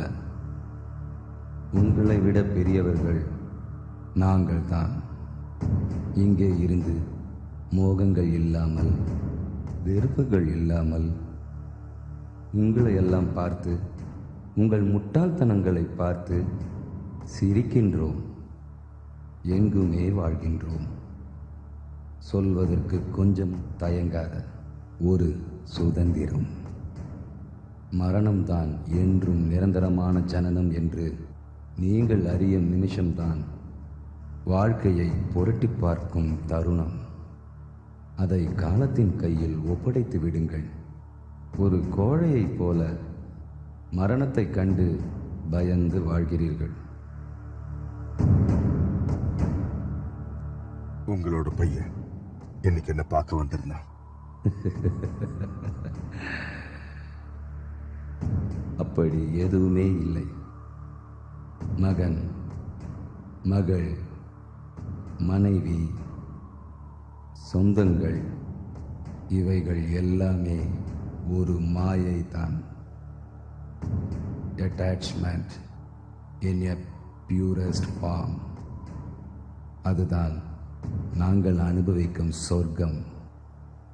எங்களுக்கு நேற்று என்பது இல்லை, நாளை என்பதும் இல்லை. இன்று, இந்த நிமிடம் என்கிற உலகம் மட்டும்தான். இது முதல் தடவை இல்லை செந்தன். நான் அவைகளோட பல வருஷமா பேசிக்கிட்டு இருக்கேன். இந்த ஜென்மத்திலையும் உங்களை ஒரு எனிக்மாவை தான் எல்லாரும் பார்க்கறாங்க. உங்க கூட பேசுற எல்லாரையும் அற்புதமாக்க ட்ரை பண்றேன். நீங்க உண்மையாவே இல்லை. அப்ப மட்டும் இல்ல, மனுஷங்க பேசுற மாதிரி பிலாசபியோட சாயலே இல்லாத மாதிரி பேச நீங்க இப்பவும் தயாரா இல்லையே. அப்போ இப்போ அப்படி எதுவுமே இல்லையே. எப்பொழுதும் என்கிற ரியாலிட்டி, அதுதான் உண்மை. அதை பத்தி இப்ப நான் எதுவுமே பேசல.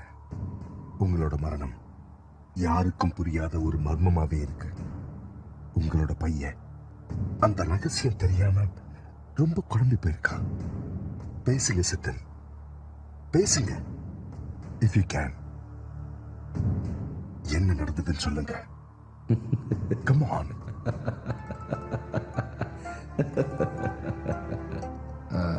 அவன்கிட்ட போய் சொல்லு. நான் இறந்து போயிட்டேன்னு வருத்தப்படவே வேண்டாம். ஐ எக்ஸிஸ்ட் ஈவன் நவ். உங்களால இந்த மாதிரி மாயாஜாலெல்லாம் காட்டி என்கிட்ட மறைக்க முடியாது சித்தன். உங்களுடைய உலகத்தோட பயணங்களை நிறைய பார்த்தவன் நான். அங்க எனக்கு நிறைய நண்பர்கள் இருக்காங்க. Carry on Siddhan, carry on, carry on this game. நான் கண்டுபிடிச்சிடுவேன். ஓ ஓ என்னுடைய அன்பிற்குரிய எல்லா உயிரினங்களுக்கும் என்னுடைய அன்பான வாழ்த்துக்கள். You are a negotiator.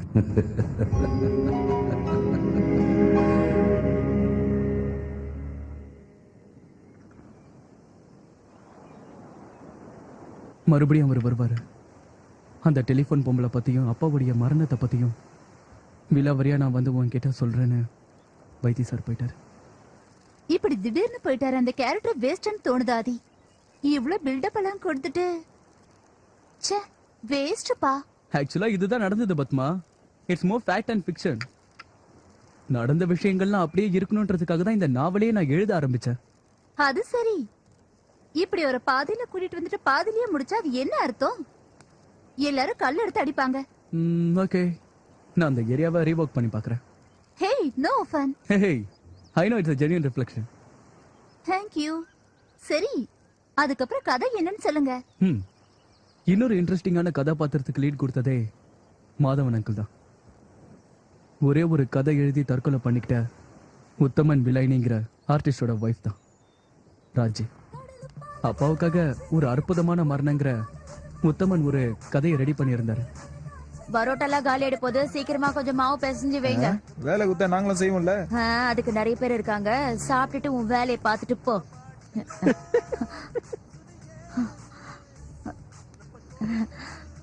நீங்க சித்தன் சாரோட நீங்க தானே ராஜி?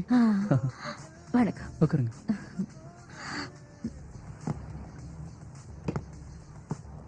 சாரோட ஏதோ ஒரு படத்துல நான் ஜூனியர் ஆர்டிஸ்டா போயிருந்தேன். சாருக்கு தெரிஞ்சிடுச்சு நான் உத்தமனோட மனைவின்னு. அன்னைக்கு சார் எனக்கு நிறைய பணம் கொடுத்தாரு. நான் நினைச்சேன் அவரோட ரூமுக்கு போறதுக்காக தான் கொடுக்கறாருன்னு. ஆனா அதுக்காக தரல. என் புருஷன் போனதுக்கு அப்புறம் அவருக்கு இருந்த பேரையும் புகழையும் நினைச்சேன். நான் ரொம்ப சந்தோஷப்பட்டேன். அதுக்கப்புறம் ஒவ்வொரு நாளும் சார் என்கிட்ட ரொம்ப நல்லா பேசுவாரு. என்ன தினம் ஷூட்டிங்க்கு வர சொல்வாரு. எக்ஸ்ட்ரா பணமும் கொடுப்பாரு. அந்த படம் முடிஞ்சதுக்கு அப்புறம் ஒரு தடவை நான் சார வேற ஒரு வீட்டுல போய் பார்த்தேன். அந்த வீட்டோட பேரு டாஃபடைல்ஸா? டாஃபடி. அதான் அந்த பேரு தான்.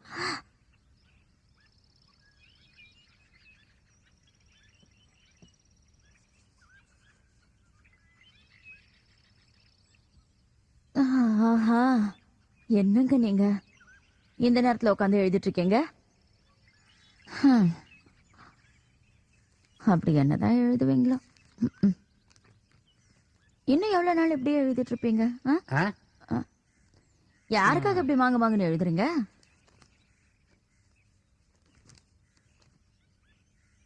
என்னங்க ஒரு நிமிஷம், நான் சொல்றத கொஞ்சம் கேளுங்களேன். கொஞ்சம் நில்லுங்க. பெரிய டைரக்டர் எல்லாம் பார்க்க போறீங்க, கொஞ்சம் குளிச்சுட்டு போங்களேன். எவ்வளவு நாள் ஆச்சு நீங்க குளிச்சு? கிட்ட போனா நேராது. கதவை சாத்திர உள்ள போடு. நான் பிறந்தப்ப நரசம்மா குளிப்பாட்டினதோட சரி, இவ பெருசா சொல்ல வந்துட்டான். பத்திரங்க. என்னங்க முகத்தையாவது கழுவிட்டு போலாம்ல?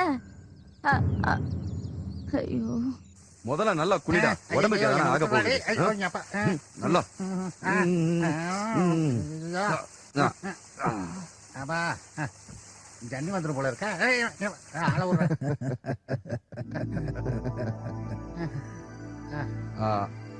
இந்தா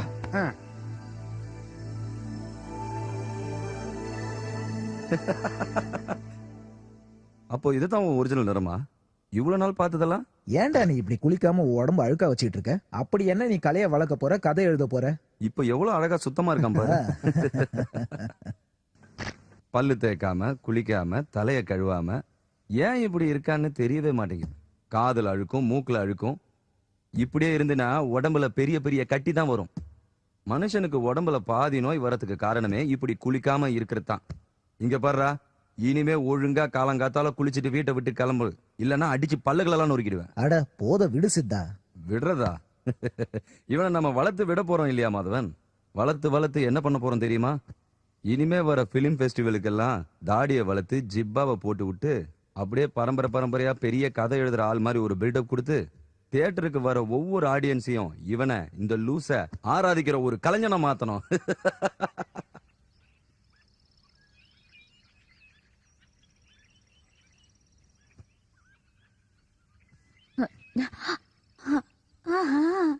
நீங்க எப்ப வந்தீங்க?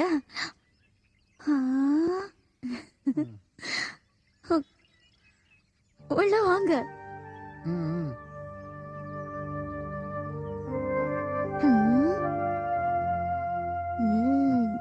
இந்த ட்ரெஸ்ல மாப்பிள்ளை மாதிரி இருக்கீங்க. உட்காருங்க. என்னங்க என்னாச்சு? கேளுங்க. என்னங்க எதுக்கு அழுறீங்கன்னு சொல்லுங்க. என்னாச்சு?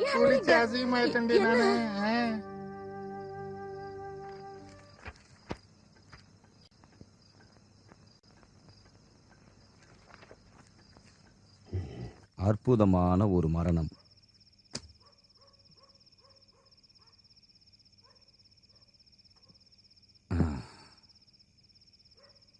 மாதவன், இதுவரைக்கும் நான் பார்த்ததுலேயே ஒரு டிஃப்ரெண்டான பிரில்லியண்டான ஸ்கிரிப்டை தான் இந்த அரக்கிருக்கன் எழுதிட்டு வந்திருக்கான். குப்பை அல்றவன் நாரி போய் வர மாதிரி அன்னைக்கு இவன் நாத்தத்தோடு வந்த நேரம் எனக்கு மனசுல ஒரு மின்னல் அடிச்சது. அது தப்பாகல. யாரையும் காப்பி அடிக்காம எவனும் தப்பா விமர்சனம் பண்ண முடியாத அளவுக்கு எவனோட சாயலும் இல்லாம தெளிவான ஒரு அழகான திரைக்கதை.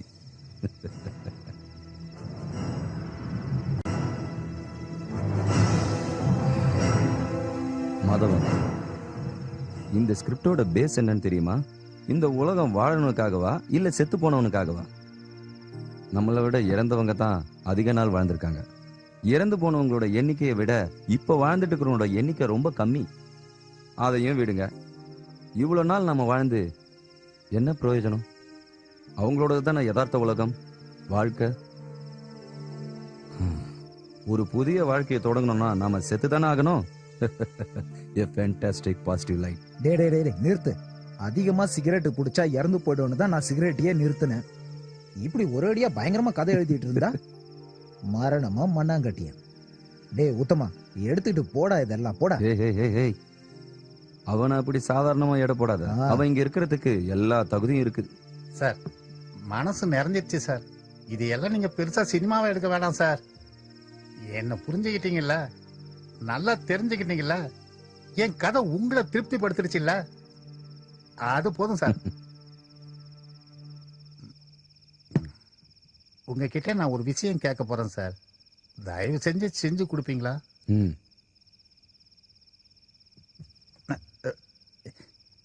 எனக்கு செய்யறதுக்கு பயம்.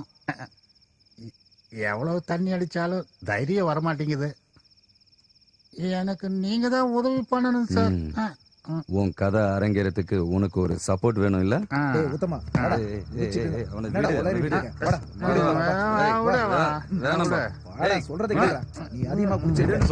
மாதவா, நீ உள்ள போ, நான் கூட்டு போறேன். கேளு, நான் கூட்டு போறேன்.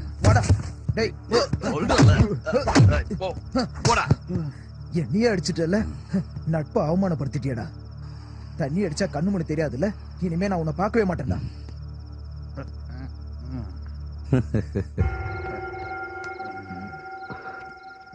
மாதவன் ஒரு 1 நம்பர் பயந்தாங்கொழி. இதெல்லாம் நீ பெருசா எடுத்துக்காத, நாளைக்கு எல்லாம் சரியாயிடும். நாங்க எப்பவுமே இப்படிதான். சரி, நீ உன் விஷயத்த சொல்லு. நீ எப்படி பிறக்க விரும்புற பர்த்டே பாய்? அது கேக்குறியா? அது வந்து நான் நிம்மதியா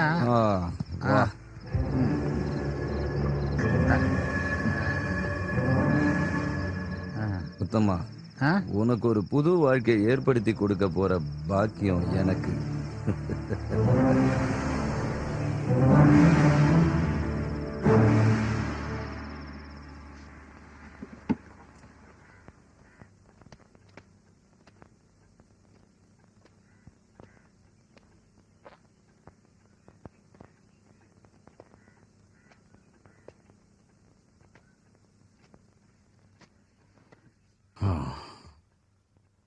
யாரோ சொல்லியிருக்காங்க, சாதாரண பொண்ணு உடல் சுகத்தை கொடுக்கறது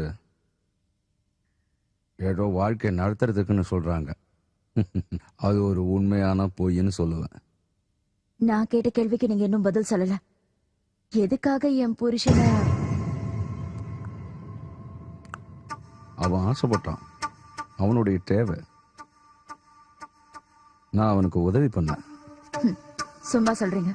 சுயநினைவை இழந்து அப்படி பண்ணிருக்கீங்க இல்ல? இல்ல, உனக்கு எப்படி சொல்லி புரிய வைக்கிறதுன்னு எனக்கு தெரியல. எப்படியும் கண்டிப்பா அவனே செஞ்சிருப்பான். அன்னைக்கு இல்ல, நான் என்னைக்கோ வேற ஒரு மோசமான வகையில அவன் ஆசைப்பட்ட மாதிரியே. எனக்கு அவனை ரொம்ப பிடிக்கும். என்னென்னமோ சொல்றீங்க சார். உங்களுக்கே புரியாம என்னென்னமோ பேசுறீங்க. அழகான காலை பொழுதுல கண் விழித்து இயற்கையை பார்க்கலான்னு வெளியே வந்தேன். மரக்கிளையில தொங்கிட்டு இருந்த உன்னோட உத்தம புருஷனை பார்த்த உடனே எனக்கு முதல்ல தப்பா நினைக்காத, சிரிப்பு தான் வந்தது. நல்ல தெளிவான போராடக்கூடிய சக்தி இருக்கிற நம்முடைய மனசுல முடியுமா முடியாதாங்கிற சந்தேகத்துல உயிரை விட்டுட்டான் உன்னுடைய உத்தம. இந்த உலகத்துல கான்ட்ரடிக்ஷன் மட்டும் ஒரே ஒரு கிளையில தொங்கிக்கிட்டு இருக்கிற மாதிரி. நானா எதுவும் செய்யல. கயிறுக்கு சுருக்கு போட்டது கூட அவன்தான். மரத்து மேல ஏற கஷ்டப்பட்டப்போ கை தாங்கல அவனை ஏத்தி விட்டேன். ஏதோ என்னால அவனுக்கு முடிஞ்சது அவ்வளவுதான். கடைசி மூச்சு அவனை விட்டு பிரியறப்போ பார்த்துட்டு இருந்த சாட்சி தான் நான். அவன் தான் ஆசைப்பட்டான். உனக்கு ஏதாவது புரிஞ்சுச்சா? இல்ல. உத்தம ரொம்ப நல்லவன்.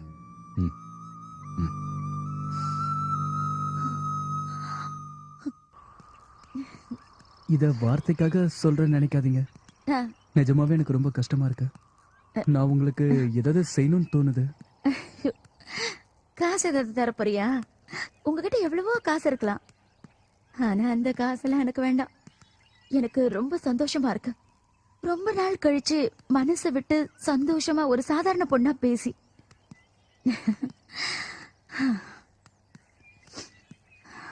அதுக்கப்புறம் நீங்க எப்பயாவது அப்பாவை பார்த்திருக்கீங்களா? பார்த்தேன். அவரு கூப்பிடாமலேயே நான் ஒரு தடவை அவரை போய் அங்க பார்த்தேன். ஆனா சார் ஏதோ மன கஷ்டத்துல இருந்தார் போல இருக்கு. இதுக்கு முன்னாடி நான் அவரை அப்படி பார்த்ததே இல்ல.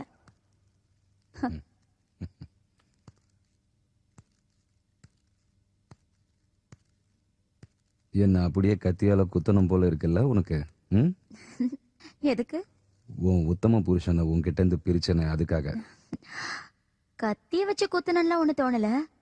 பின்ன ஒரு பெரிய பாறாங்கல்ல தூக்கி உங்க தலையில போடலாமா, இல்ல ஒரு பெரிய பில்டிங்ல இருந்து உங்களை கீழே தள்ளலாமான்னு அப்படிலாம் நான் கனவு கண்டு இருக்கேன். ஒரு வாய்ப்பு தந்தா நீ அப்படி செய்வியா? அந்த மாதிரி வாய்ப்பு கிடைக்கும் போது யாராவது அப்படி செஞ்சாங்களான்னு எனக்கு தெரியணுங்க.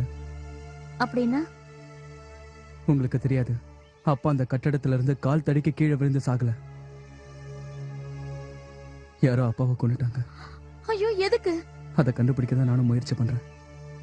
உங்களை சந்திக்கிறதுக்கு முன்னாடி வரைக்கும் உங்க மேலேயும் எனக்கு சந்தேகம் இருந்தது. ஆனா ஒண்ணு மட்டும் நிச்சயங்க, எங்க அப்பாவை கொன்னது கண்டிப்பா பொண்ணுதான்.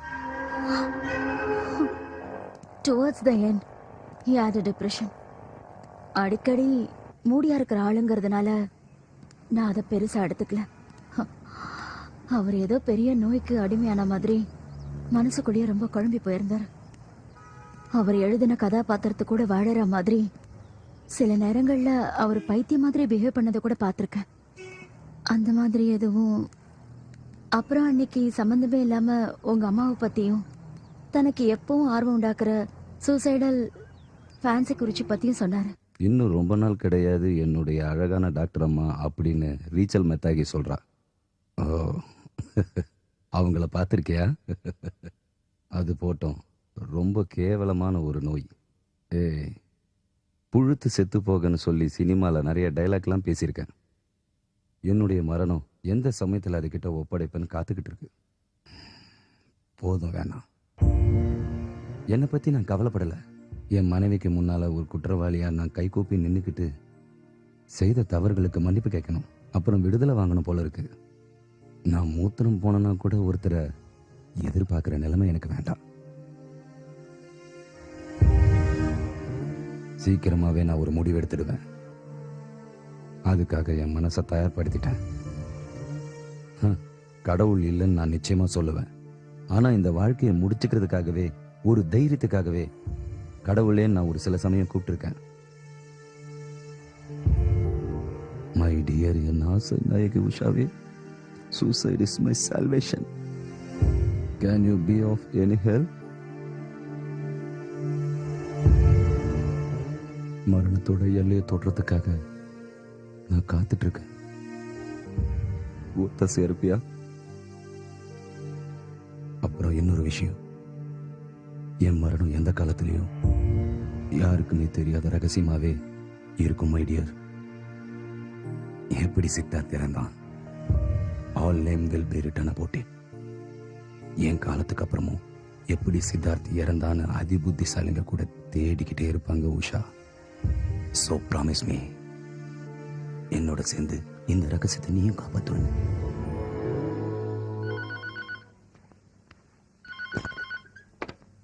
ஹலோ, சார் நான் வரேன். இதோ இப்பவே வரேன்.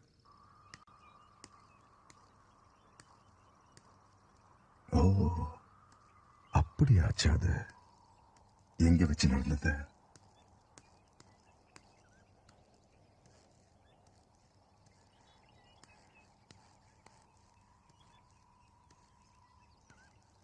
ஹாஸ்பிட்டலுக்கு யாரும் கூட்டிட்டு போலியா?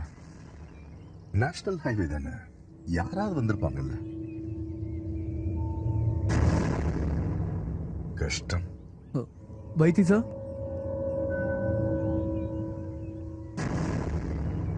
கொஞ்ச நேரம் வெயிட் பண்றியா?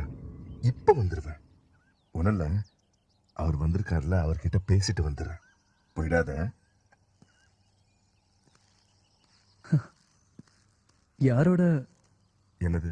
இல்ல, அங்க உட்காந்து யாரோடய பேசிட்டு இருந்தீங்களே, அதான். நம்ம தோட்டக்கார முனியாண்டி பையன் பைக் ஆக்சிடென்ட்ல செத்து போயிட்டான்ல, யாரோ வேணும்னு ஏத்தி கொண்டாங்கன்னு அவன் சொல்றான். நீ வா ஆதி. என்ன வரலையா? வர.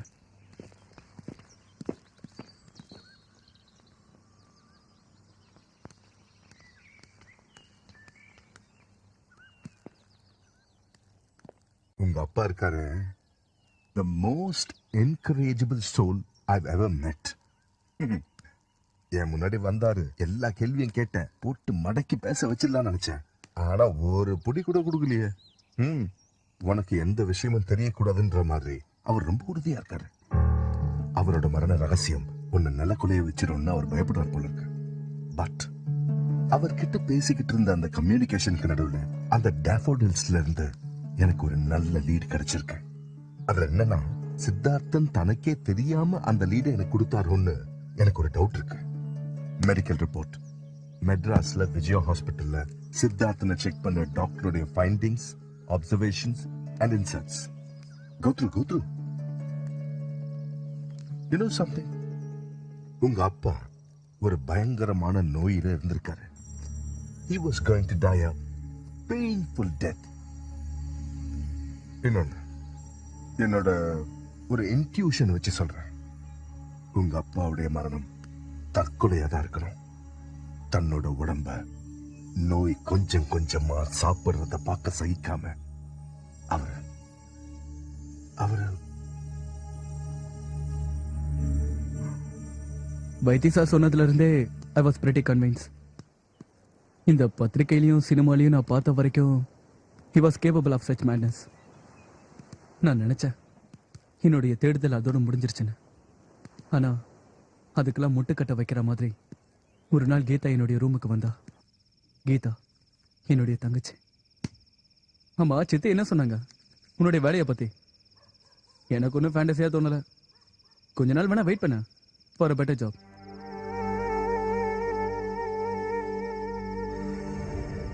என்ன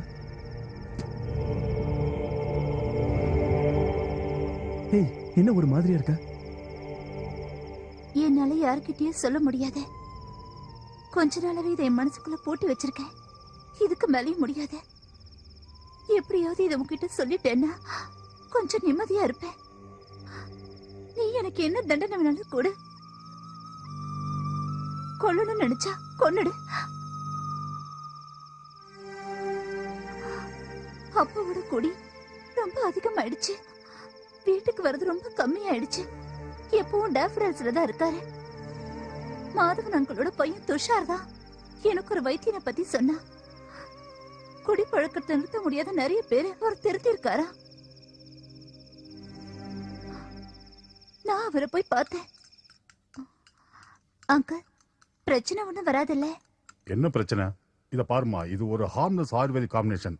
முன்னாடி தானே நான் மிக்ஸ் பண்ணிட்டு இருக்கேன். உடம்புல ஆல்கஹால் ஏறுனா ஆட்டோமேட்டிக்கா வாமிட் வந்துடும். மிக்ஸ் பண்ண இதை சாப்பிட்டா உடம்பெல்லாம் எரியும். அதுக்கப்புறம் அவன் ஆல்கஹால லைஃப்லயே தொடமாட்டான். நீ வேணா பாரேன். எனக்கு உங்க மேல நம்பிக்கை இருக்கு. எங்க அப்பா மாதிரி இருந்த மாதவன் அங்கிளே நீங்க குணப்படுத்திட்டீங்க.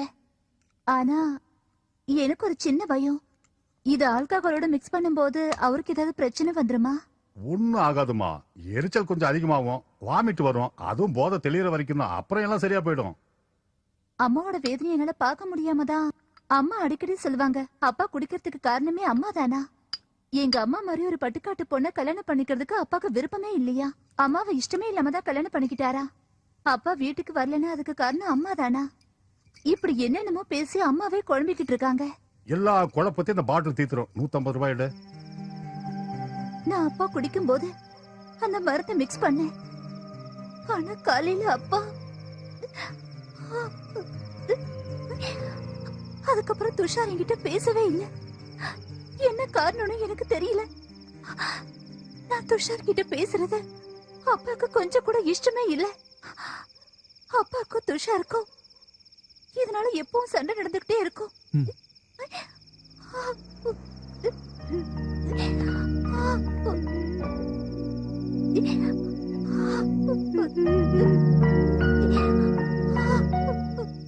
துஷாரை பார்க்க எனக்கு விருப்பமே இல்ல.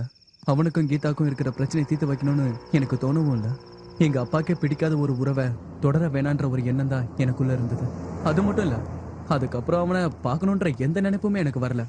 சொல்ல போனா அவன் என் பழைய நண்பர்கள்ல ஒருத்தன். எனக்கு அவனை சுத்தமா பிடிக்காது. அவன் கிட்ட இருந்து எனக்கு எந்த விஷயமும் கிடைக்காது. ஆனா ஒரே ஒரு விஷயம் மட்டும் தெரியணும். எங்க அப்பாக்கு மருந்து கொடுத்த ஆள் ஆயுர்வேதத்தை நிறுத்திட்டு வேற ஏதோ வேலை பார்த்துட்டு இருந்தாராம். எங்க அப்பாக்கு எந்த விஷயத்துல கலந்து கொடுத்த? யார் சொல்லி இதை செஞ்ச? துஷாரா? கையெடுக்க முதல்ல சொல்றா. சொல்றேன் எல்லாத்தையும் ஒண்ணு விடாம சொல்றேன்.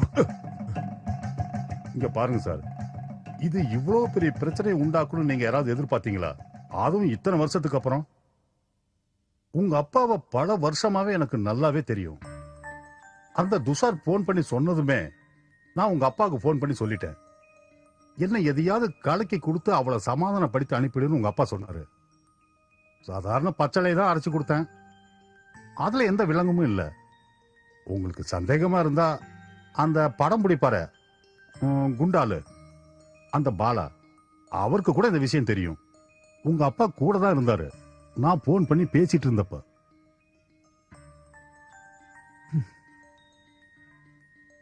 விடுங்க. உங்களுக்கு கைராசில நல்லா பார்க்க தெரியும்ல. என் கைய பார்த்து சொல்லுங்க, எங்க அப்பா எப்படி இறந்துருப்பாருன்னு. பார்க்கலாமே.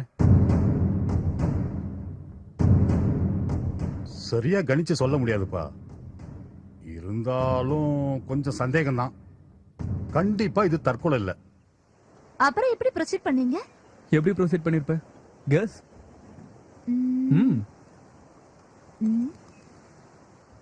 அப்பாவோட ரகசிய காதலி டெலிபோன் குரல். பரவாயில்லையே. முதல்ல இருந்தே எனக்கு அந்த பொண்ணு மேல ஒரு சந்தேகம். அந்த பொண்ணை பத்தின ஒரு க்ளூவும் எனக்கு கிடைக்கவே இல்லை. சும்மா ஒரு நாள் பேசிட்டு இருக்கும்போது பாலன் அங்கிள் தான் என்கிட்ட சொன்னாரு, அப்பா எழுதி முடிக்காத ஒரு கதை பாக்கி இருக்குன்னு. அப்பா இறந்ததுக்கு அப்புறம் டேஃபடில்ஸ்க்கு போன பாலா அங்கிள் அந்த கதையை பார்த்து எடுத்துட்டு வந்தாரா. அந்த கதையோட டைட்டில் ஒரு தொலைபேசியின் ஒளி. That's wrong Abhay. அன்னைக்கு நீ கேட்ட அந்த டெலிஃபோன் பொண்ணுக்கும் இந்த கதைக்கும் நீ எப்படி சம்மந்தப்படுத்த போற ஆதி? இதை உங்க அப்பா ஒரு ஆட்டோபயோகிராஃபியா தான் எழுதியிருக்காரு.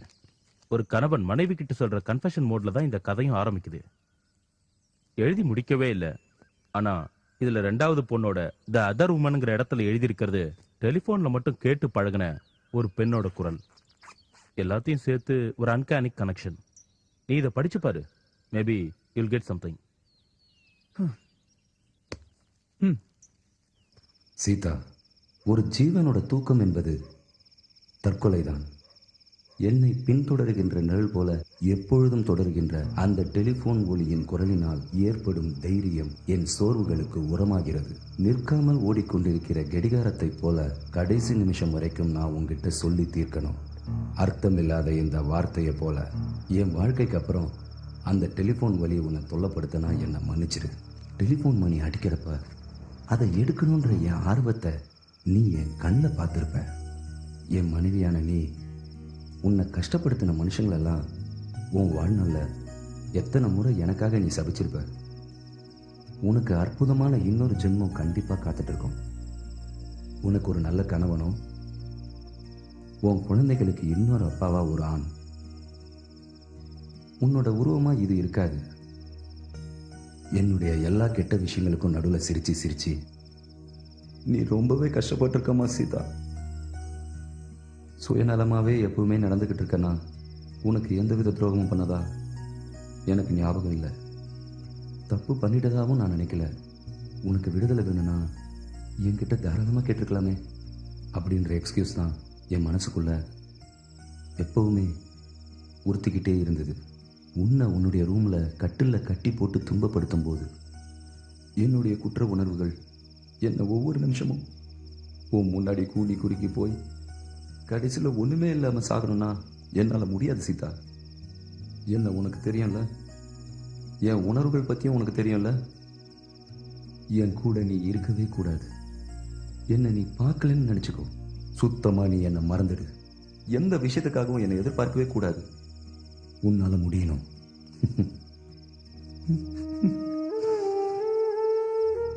நான் மறுபடியும் உன்கிட்ட நீ எதிர்பார்க்கல. எனக்குள்ள இருக்கிற தவறுகளை நான் நோய்வாய்ப்பட்டு சாகிற நேரத்தில் உணர்றேன்ல. என் வாழ்க்கையில் இதுதான் பெரிய அவமானம்.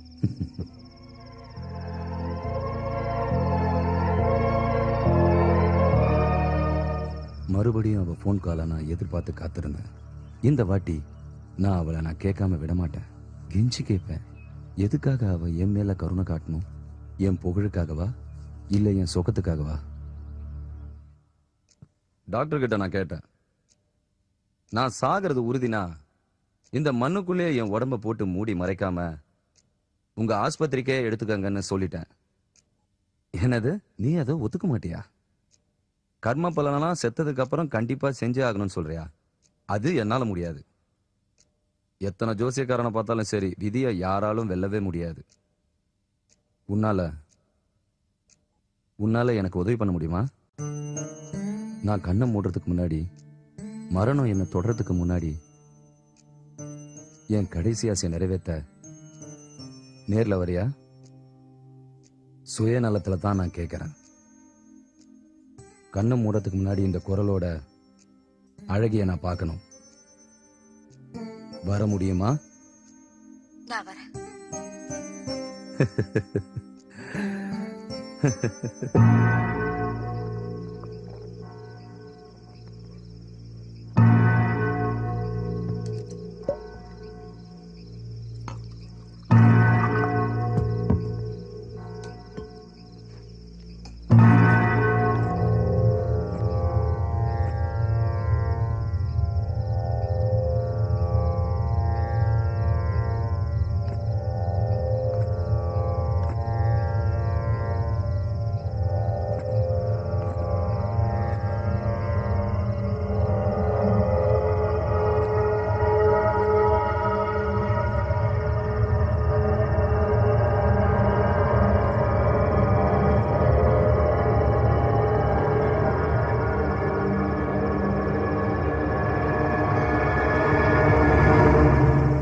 பொண்ணு ஆதி யாருன்னு கேக்குறேன்ல. சொல்ல முடியாத. உங்களை கொண்டு கடல்ல தூக்கி போட்டுருவேன். ஏன் இப்படி டென்ஷன் பண்றீங்க? யாருன்னு சொல்லுங்க ப்ளீஸ். நீ தான் பெரிய புத்திசாலியாச்சே, நீயே கண்டுபிடி. You won't get it out of my mouth. நாவலோட என்ன படிச்சா எனக்கு தெரிய போகுது. ஹேய், இல்ல, நாவல்ல கடைசியில அப்பா இறந்துட்டாருன்னு தான் எழுதியிருக்கேன். அந்த பொண்ணை பத்தின எந்த விஷயமும் நான் எழுதல. ஆதி, you are a sadist. இப்படி என்ன குழப்பி இன்னைக்கு என் தூக்கத்தை கெடுக்கணுங்கிறது உங்களோட பிளான். ரொம்ப தேங்க்ஸ். நான் வரேன்.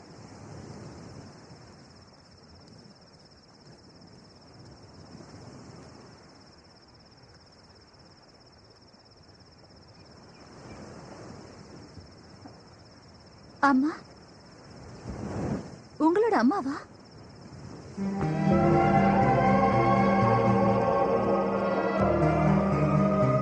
சித்தார்த்தோட மைத்திலி போனோட ரிசீவர்ல முந்தானியோட தலைப்பு சுத்தி அப்பாவுக்கு பிடிச்ச குரல அம்மா ஏன் மாறினாங்கன்னு எனக்கு இன்னும் புரியாத புதிராவே இருக்கு. ஆனா அவங்க செஞ்சதும் தப்புன்னு எனக்கு தோணல. ஏ பத்மா, உனக்கு என்ன வேண்டாம்? யாரையாவது அந்த அளவுக்கு காதலிக்க முடியுமா?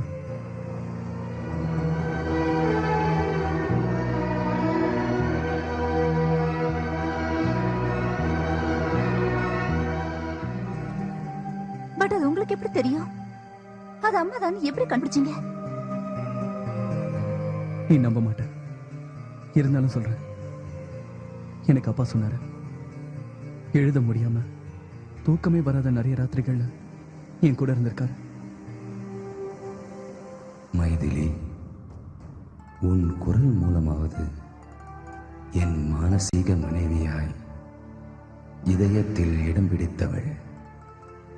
நான் அவளை பார்த்ததில்லை, பழகியதில்லை.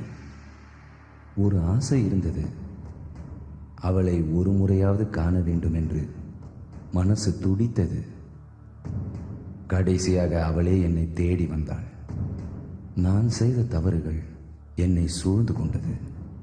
அதை நான் திருத்திக் கொள்ளும் முன்பே என் தவறுகள் என்னை கடந்து சென்றன.